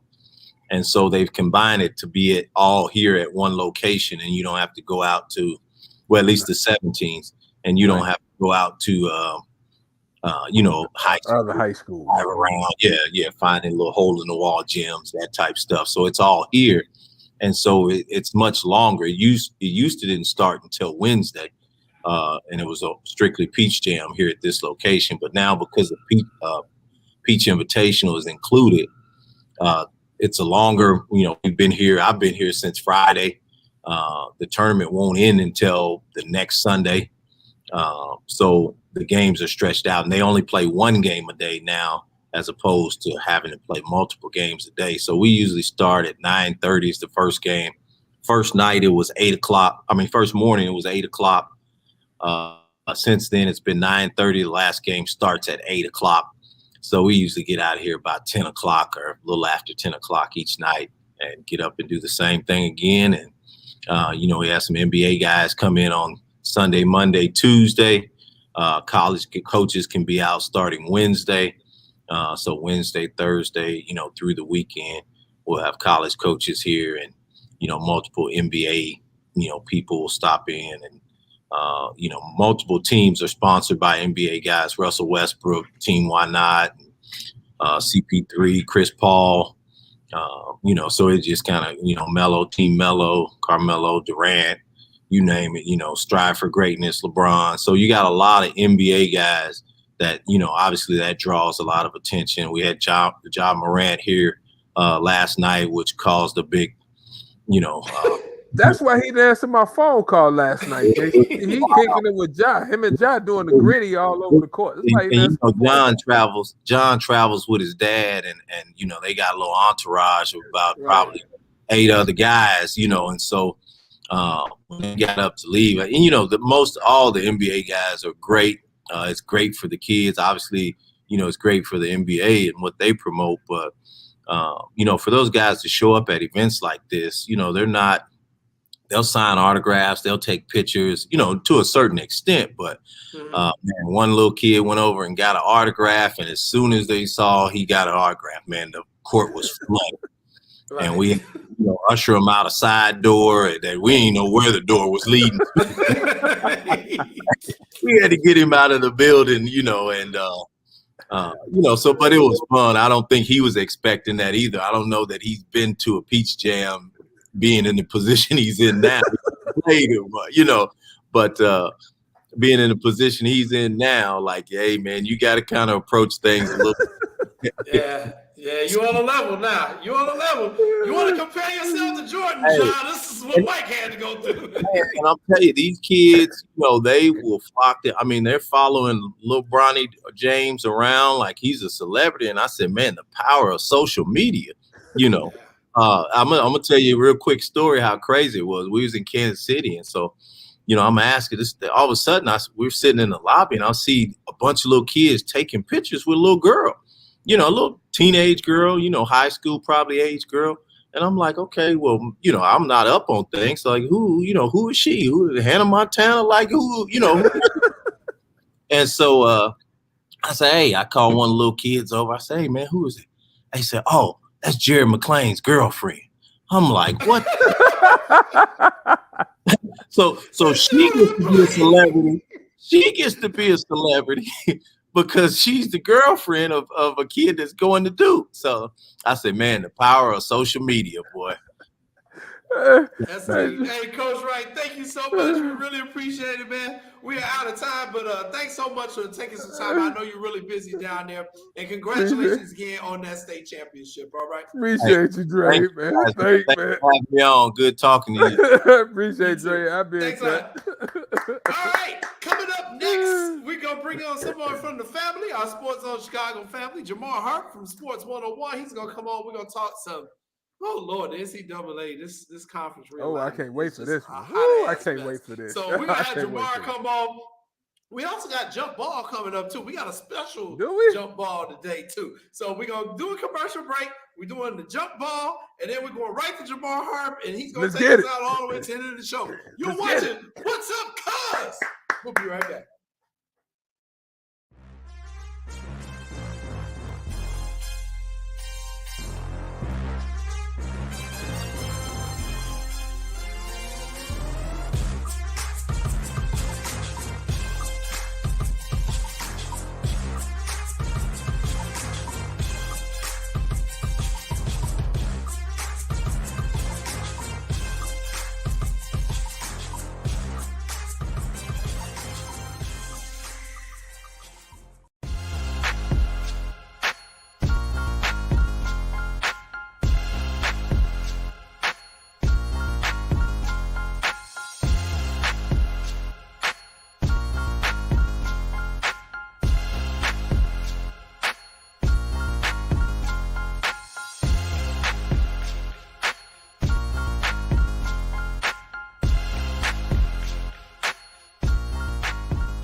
Welcome back, everybody, to What's Up, Cuz. I am your host, Jason Palmer, along with my cousin, the coach himself, Lancey Irvin. And we have not done our segment in a while, but it is time to do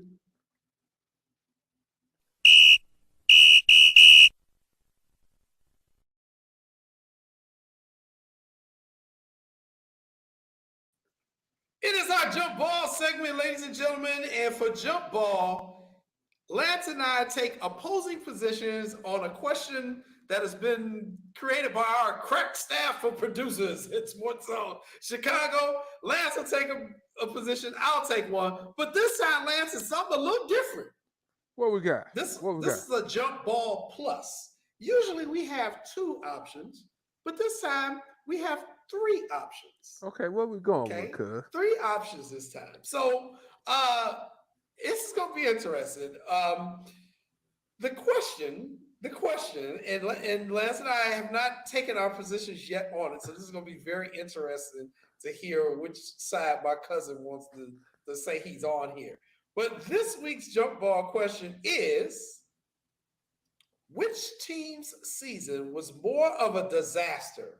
The Bears, the Blackhawks, or the White Sox? Ooh. Now, this question was written, I think, before they beat Minnesota the way they did, but we can still kind of take this into consideration. So, though you get 3 options this time, Lance Irvin, not 2. You get 3. So you have 60 seconds. Each one of us will have 60 seconds to give our answer. And at the end, I think Sean and Jamar will probably tell us who they think won. Now, we used to have a clock, but I don't see the clock. So, Sean, you're going to time us. You're going to do 60 seconds. You want to go first? Or you want me to go first, Lance? You could go first.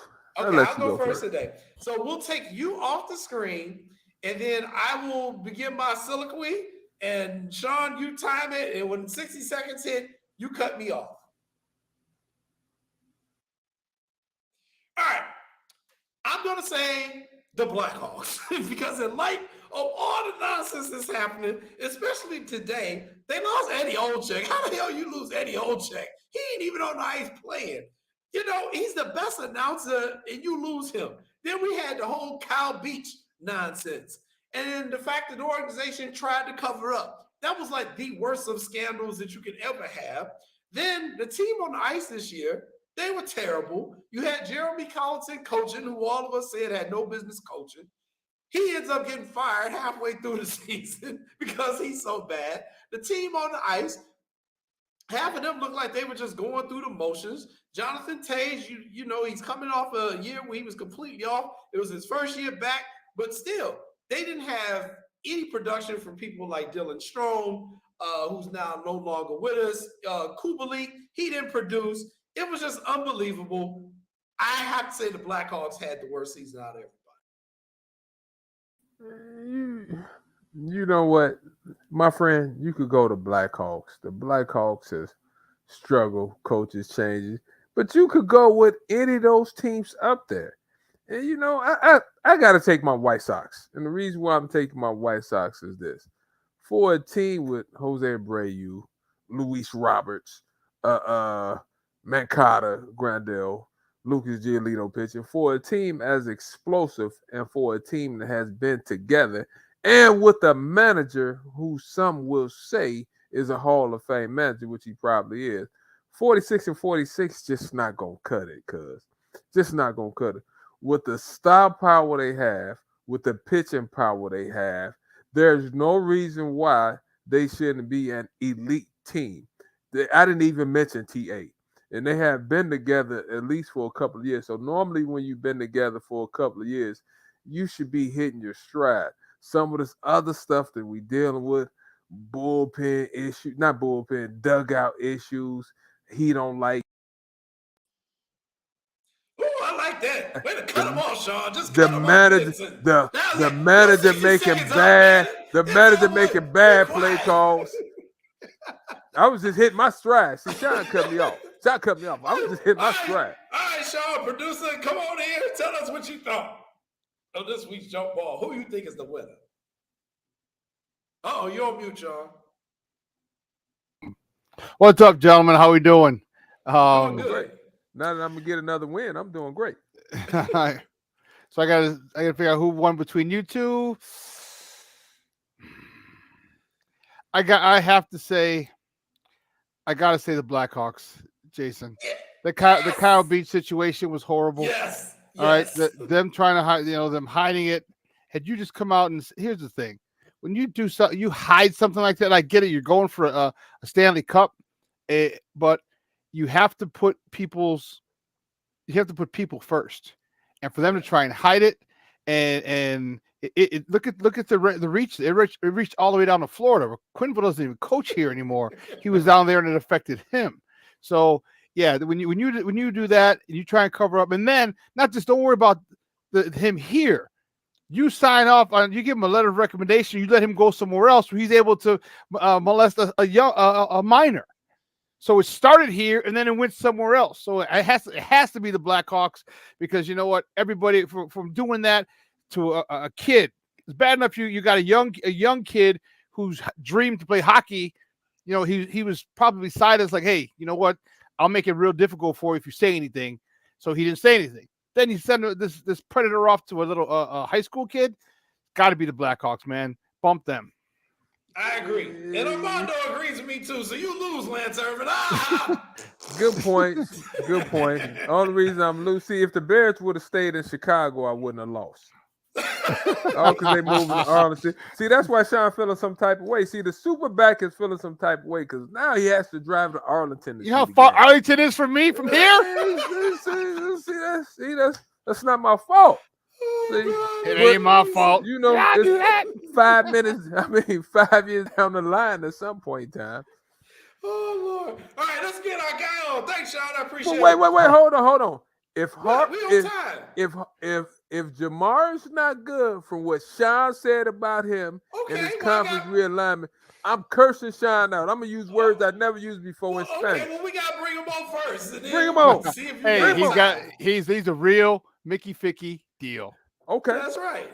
All right, so coming up, our final guest of today, he is our brother from the Sports Zone Chicago. He hosts his show every Wednesday night right here on the Sports Zone Chicago Network.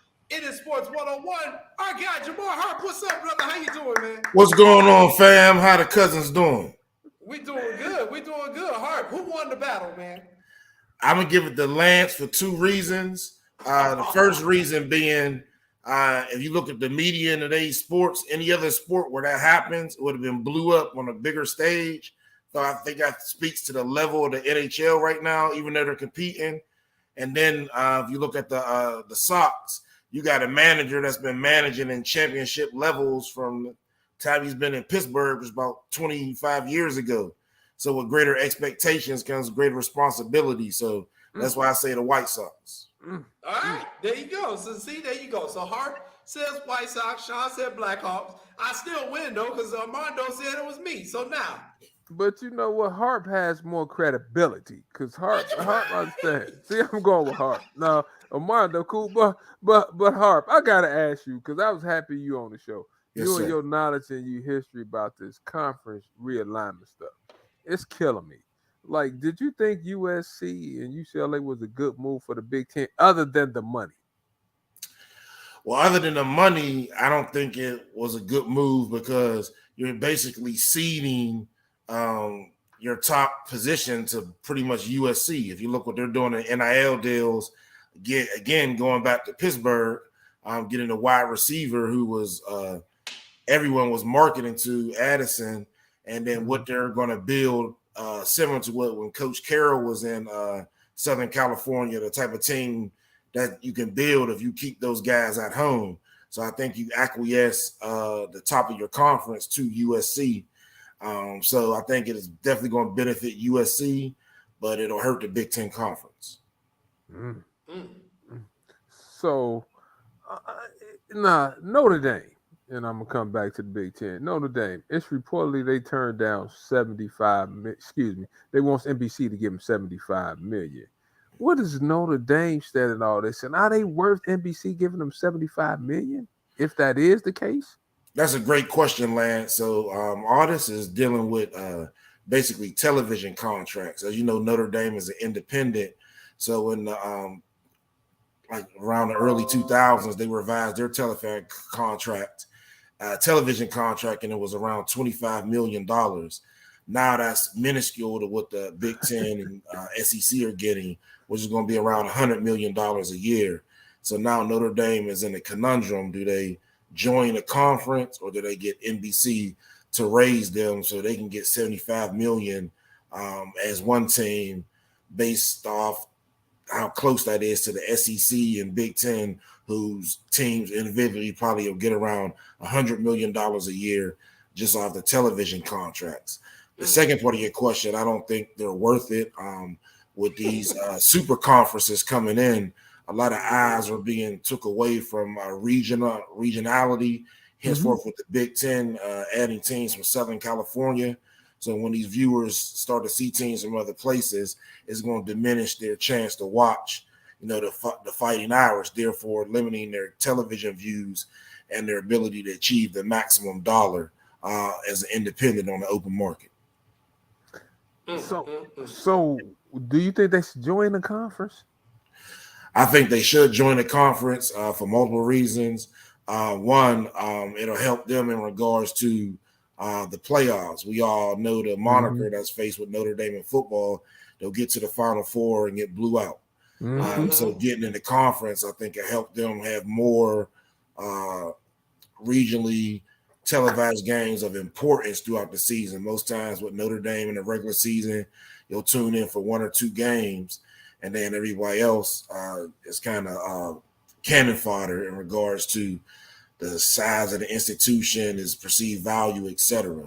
So I think Notre Dame needs to join the conference at this time because times are changing. You got HBCUs talking about going to the BCS level due to the changing in television deals and NIL. So Notre Dame cannot operate the same way as it has been doing. Before we even dig into the HBCUs, I gotta ask Hart this one, Lance. We used to have the Power Five, but it seems like within the next 2 or 3 years, it's gonna be the Power Two. It's gonna be the SEC and the Big Ten.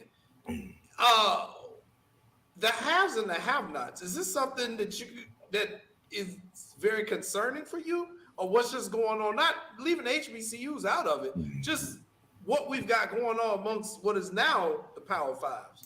Exactly. So take, for example, my hometown team, the University of Pittsburgh, who had a storied history in the Big East. Now that conference became defunct.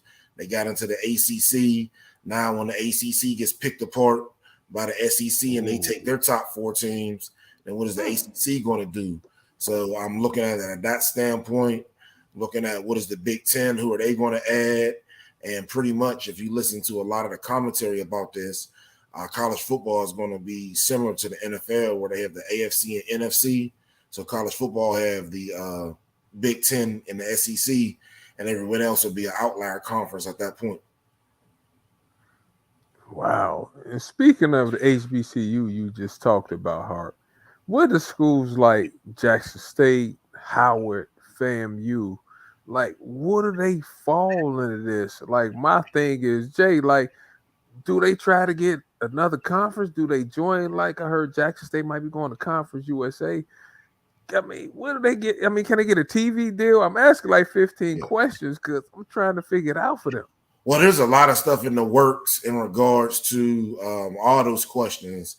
And this is pretty much started with the momentum that Coach Prime has had since he's been at Jackson State. Now, before him, there's been other celebrity coaches. Example, at my institution, Larry Little used to be the head coach. Okay. And he played on the undefeated 1972 Miami Dolphins team. And he was the head coach at North Carolina Central for a while. So there's always been, but with this new wave and along with this for the cultural movement of the players, you see a strong resurgence in regards to the top athletes coming back to HBCU. So that's helping with the television dollars. In regards to conferences, you will have to basically wait and see where all the dust settles after all this realignment is done with the major conferences. So basically, after the SEC and Big Ten take all the teams they want, then what's left of the Pac-12, the ACC, The Big 12 may merge. They may take teams from the Sun Belt and et cetera. So that's going to leave openings for FCS teams to come up. Now, what I hope will happen is that one of these conferences, like the Sun Belt or Conference USA, may meet 4 or 5 teams, possibly 6. So that's when you can take your 6 best HBCUs and move them up into a BCS conference. And hopefully by working together, you can achieve more. See, a friend of mine, we had a conversation about this. He was saying, like, the HBCUs should stay together, stay in the league. And I'm like, I don't know how that can happen, Harp. He was like, the money isn't that great for them to go to other conferences. Like, is it that great for them to leave, or do they have a choice at this point? Well, it's definitely that great. You have to remember, first of all, if you go to a bowl game, you only have to get 6 wins. And of those 6 wins, one can be an FCS team. So theoretically, I can win 5 BCS games, 1 FCS game, and go to a bowl game and get a couple $1 million. I'm not afforded that opportunity on the FCS level, where in the FCS playoffs, you have to pay to host a game, and you just get the ticket revenues. So a lot of them schools incur expenses as they matriculate through the FCS playoffs. The only FCS teams that make money is the Celebration Bowl, which is the game between the MEAC and the SWAC. The other thing you must look at is historically, if we go back, the reason these television deals came to place was they had to lure the athletes away from the HBCUs to the BCS schools. I always point out the game in 1979 where the University of Miami lost to Florida A&M when Howard Schnellenberger was their head coach. So the next year in 1980, he recruited all the players from FAMU that were originally from, Miami and surrounding areas, and henceforth the U came. So the television contracts was essentially made the BCS programs what they were. So it's imperative that the HBCU stay on par and keep getting these players. And the way you can keep doing it is by matriculating upwards to the BCS, and with those millions improving your conferences. So if Jackson State has the same facilities as Mississippi State and Ole Miss in a racially traumatized state such as Mississippi, majority of the athletes most likely will go to Jackson State. Now, it's funny you mentioned that because Coach Prime announced earlier today that he's going to give half of his salary this year. He makes $300,000 per season. He's going to give half of his salary towards renovating the football facilities at Jackson State. And he's also been working with a group of investors. What have you heard about that situation in JSU? So definitely, so Coach Sanders has been doing a lot of work in regards to building up Jackson State. He's built a practice field, built some things, I believe, for women's basketball. So they have a new facility that's on par with some of the mid-major BCS teams, and it's just not complete yet. So he needs, I think, $150,000 more to get the barbershop done, get the video game lounge done, get some peripherals in, basically the lipstick that contractors do before a house is complete. That's what's needed in this center. The locker room was already done, the team meeting rooms, etc. So he wants to get it done before the season because he's going to have recruits come in throughout the season, especially BCS recruits, and he wants to see them. He wants them to see a finished product. So that is correct that he did donate half of his salary towards finishing this project. Harp, I gotta ask you this because you're working currently at an HBCU, and I hold my people. I'm not unfairly criticizing them, but I do hold their feet to the fire when they get in these positions. My problem with all this, Harp, is that I don't feel that these HBCUs, whether it's their marketing people, their advertising people, or their business people, sometimes I question if they're competent because. Why are they not reaching out to Jay-Z and Beyonce? Why are they not reaching out to Rihanna? Why are they not reaching out to Kanye? Those are 3 billionaires who I just named. Why are they not reaching out to Oprah and doing it in a public way if you feel you need to do it that way to say, look, we need $100 million. Y'all are good for it between the 4 of you, and you can take care of about 5 of these schools. What is it going on with these HBCU administrations where they just don't seem to get it, especially with the chaos that just happened down at Grambling State with the volleyball coach. So leaving Grambling out of it for various reasons. I think sometimes at these schools it can be akin to the movie Major League, where remember, if I'm a state institution, I'm supposed to get the same amount of funds appropriated to me as other state institutions, whether it's predominantly right or not. So we know that's not happened, but most people don't realize at a state institution, your leaders are appointed as well too. So why would it too be far-fetched to think that, okay, remember, if I'm Jackson State University and it's Mississippi State University, if I gave them the same, then these black kids would go to Jackson State. So not only can I misappropriate funds to that school, but also I can send selected leadership. That's why I'm using the reference to the movie Major League that is capable, but yet will make moves because, again, if this blows up, then we're going to have an invert to basically what happened in the 60s and 70s. And that way, that means Mississippi State will lose all their dollar and it's going to go back to the HBCUs where they don't want it to go. So if I can have some leadership in that can be long-winded and in a roundabout manner in the way they do things, it can maybe help the prevailing leaders in the infrastructure, if you get what I'm trying to say. I get what you're trying to say. Yeah. I get what you're saying exactly. But I'm gonna be nice, Lance, because I know you be like, Jay, not this time. No, because but I think we understand what Jamar said. Exactly, because I thought you was coming with a follow-up. That's why I'm sitting in a harp. You see, I slid my seat up a little bit. He answered. In a politically correct way, exactly. He did it in a very politically correct way, and I appreciate that. Smooth, that's why I like you. But Harp, let me ask you this, though. From a facility standpoint, what schools do you think are ready to make a jump? Because I know a lot of times when these conferences come in looking for schools to lead, it's a stadium requirement. You have to have like 32,000 seats in football, this, that, and other. Other than Jackson State, what schools you think ready to make a jump?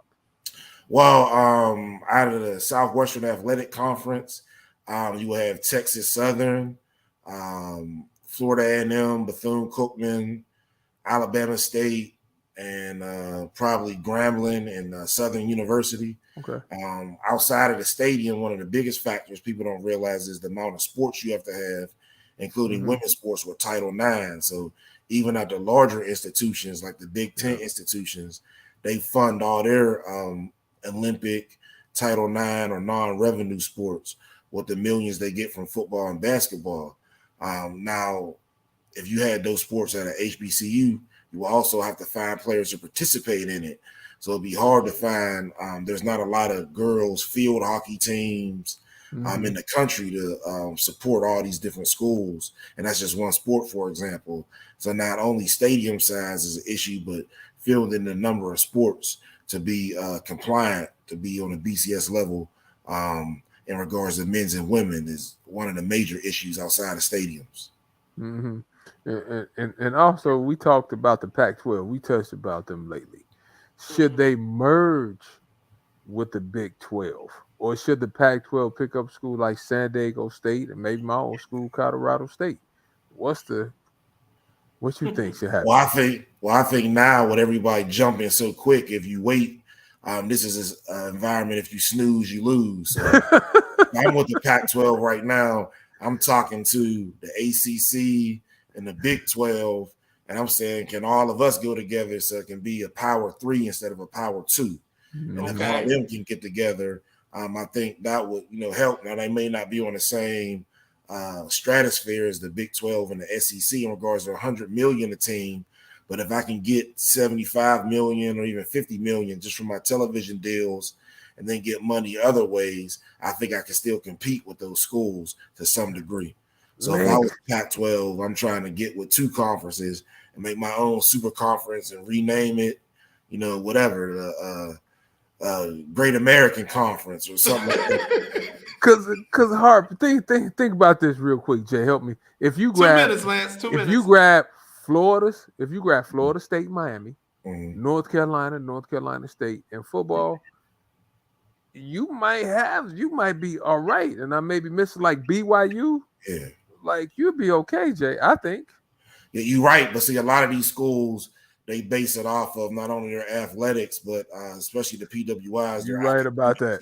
That R1 research status. You're So they 100% want to right. be in certain conferences. Then you got schools like Duke, who are anomaly, who are bottom of the barrel in football, but upper echelon in basketball. So where do you place a school like that? So the time is now. So you got to be talking and having these backdoor meetings and jets, whatever you got to do.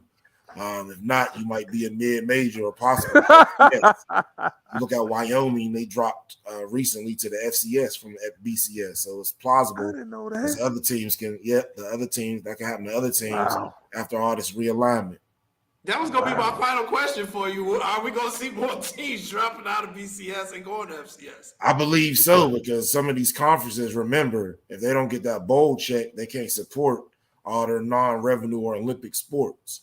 If you look at UAB, they just cut football and other sports lately, and now they brought them back. But the windfall, losing millions of dollars, is going to be pivotal. So if you look at USC, they were operating in a deficit. So now they're in the Big Ten, and they got more money to save these Olympic sports because they were talking about cutting them. So that's one of the reasons why they left, the Pac-12 is so they can support their non-revenue sports. Wow. All right. Well, Jamar, I mean, this is just like watching corporate 500, it is. Fortune 500 just eat each other up. It's AT&T and DirecTV. Everybody's buying somebody. Yeah. Fox versus ESPN.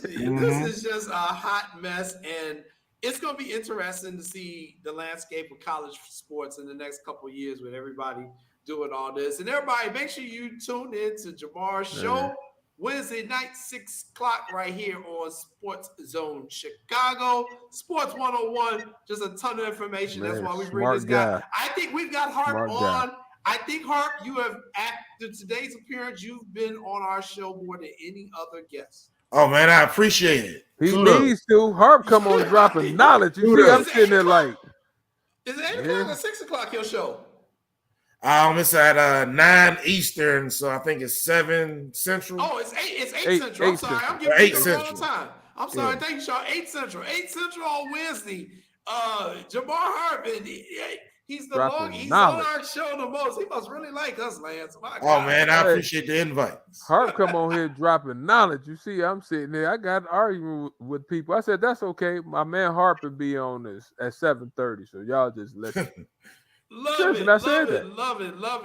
Thank y'all so much, man. Maybe y'all can check out a game this year, maybe a SWAT game. Man, for sure, Jay. We need to make it happen. Seriously. We got to make that happen. We need to make that happen. All right. Thanks a lot, Jamar Harp. All right, thanks, fam. Y'all be easy. Take care, Harp.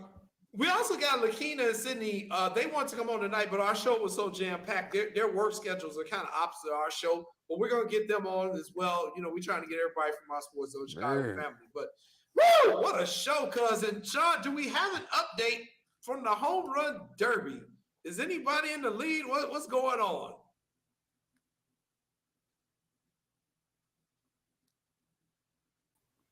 Yeah, so I didn't get a chance to go. Their show, I saw Alonzo is mashing some baseballs, but I didn't get an actual update. I was looking on ESPN. I'm looking on a whole bunch of stuff because I couldn't leave here. Wait, I got one. Okay, here we go. So in the first round, Julio Rodriguez defeated Corey Seager, 32 home runs to 24 home runs. Whoa. And the second group, Pete Alonso, 20 home runs.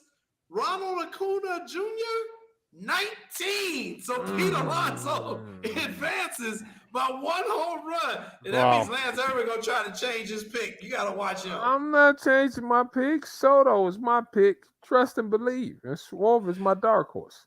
Okay, there you go. All right. Well, that's it for our show, ladies and gentlemen. It was a long one, but it was a good one. And next week, we're turning 3 years old. I think we're going to have birthday cake and maybe some hats and some whistles or something. Man, Jay, Jay, and we got my man Rodney Billups coming on next week. Chauncey Billups' little brother. They just won the Summer League out in Las Vegas, boy. And Marcus Muhammad the mayor, Ben Harper. We politics, everything. We getting everybody on this show. Woo, Come it's on. gonna be a great birthday Come party. on. Sean will be here, Lance will be here, I'll be here. We supposed to be wearing suits, so we gotta talk and coordinate. You know, we gotta coordinate. So your first show was July 25th. No, it was around like the 19th or Oh, something. okay. But we just gonna Okay. celebrate it. We just gonna Next celebrate it next Monday's my birthday. Oh, man, we got a happy whole birthday. lot going on. Oh, Lord, he gonna be drinking too. We You need to already pop know bottles on the show next week. Yeah, Pop. I might have Maurice produce this show since I haven't decided if I'm gonna do my show because I might be out Sunday night. Oh, Lord, yeah, this is gonna be interesting. Yeah, all right, everybody, thank you so much. Armando's birthday is next week too. Armando, join us. Come and have some cake, man. You know what? Junior and I actually have the same birthday. Oh wow, It's gonna be a good show. And you know whose birthday we share? Walter Payton. Oh, sweetness. Yes. We found out when we started playing football together, that we had the same birthday. And he's like, "Do you know that we share the same birthday?" And I was like, "Walter Payton." He's like, "How did you know?" I was like, "Yeah, well, I know." This is what I do. So we'll just call next week the birthday show. Then next week will be the birthday show. Sounds good. In. Monday at 6:00. For my cousin Lance Irvin, I'm Jason Palmer. Our producer Sean Sierra. Peace.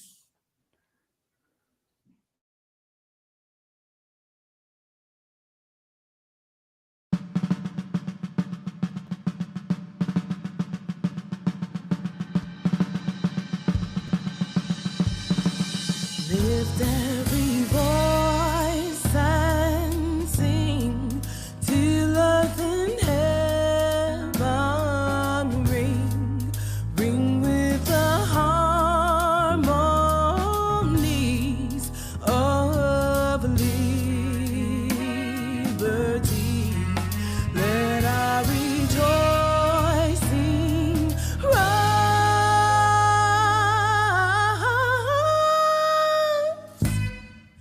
High as the listening skies, let it resound loud as the rolling sea. Sing a song full of the faith that the dark past has taught us. Sing a song full of the hope that the present has brought us.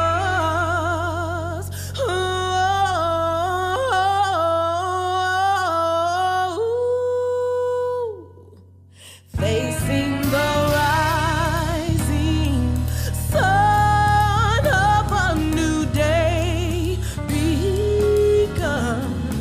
We will march on to victory. We will march on to victory. Let us march on to victory.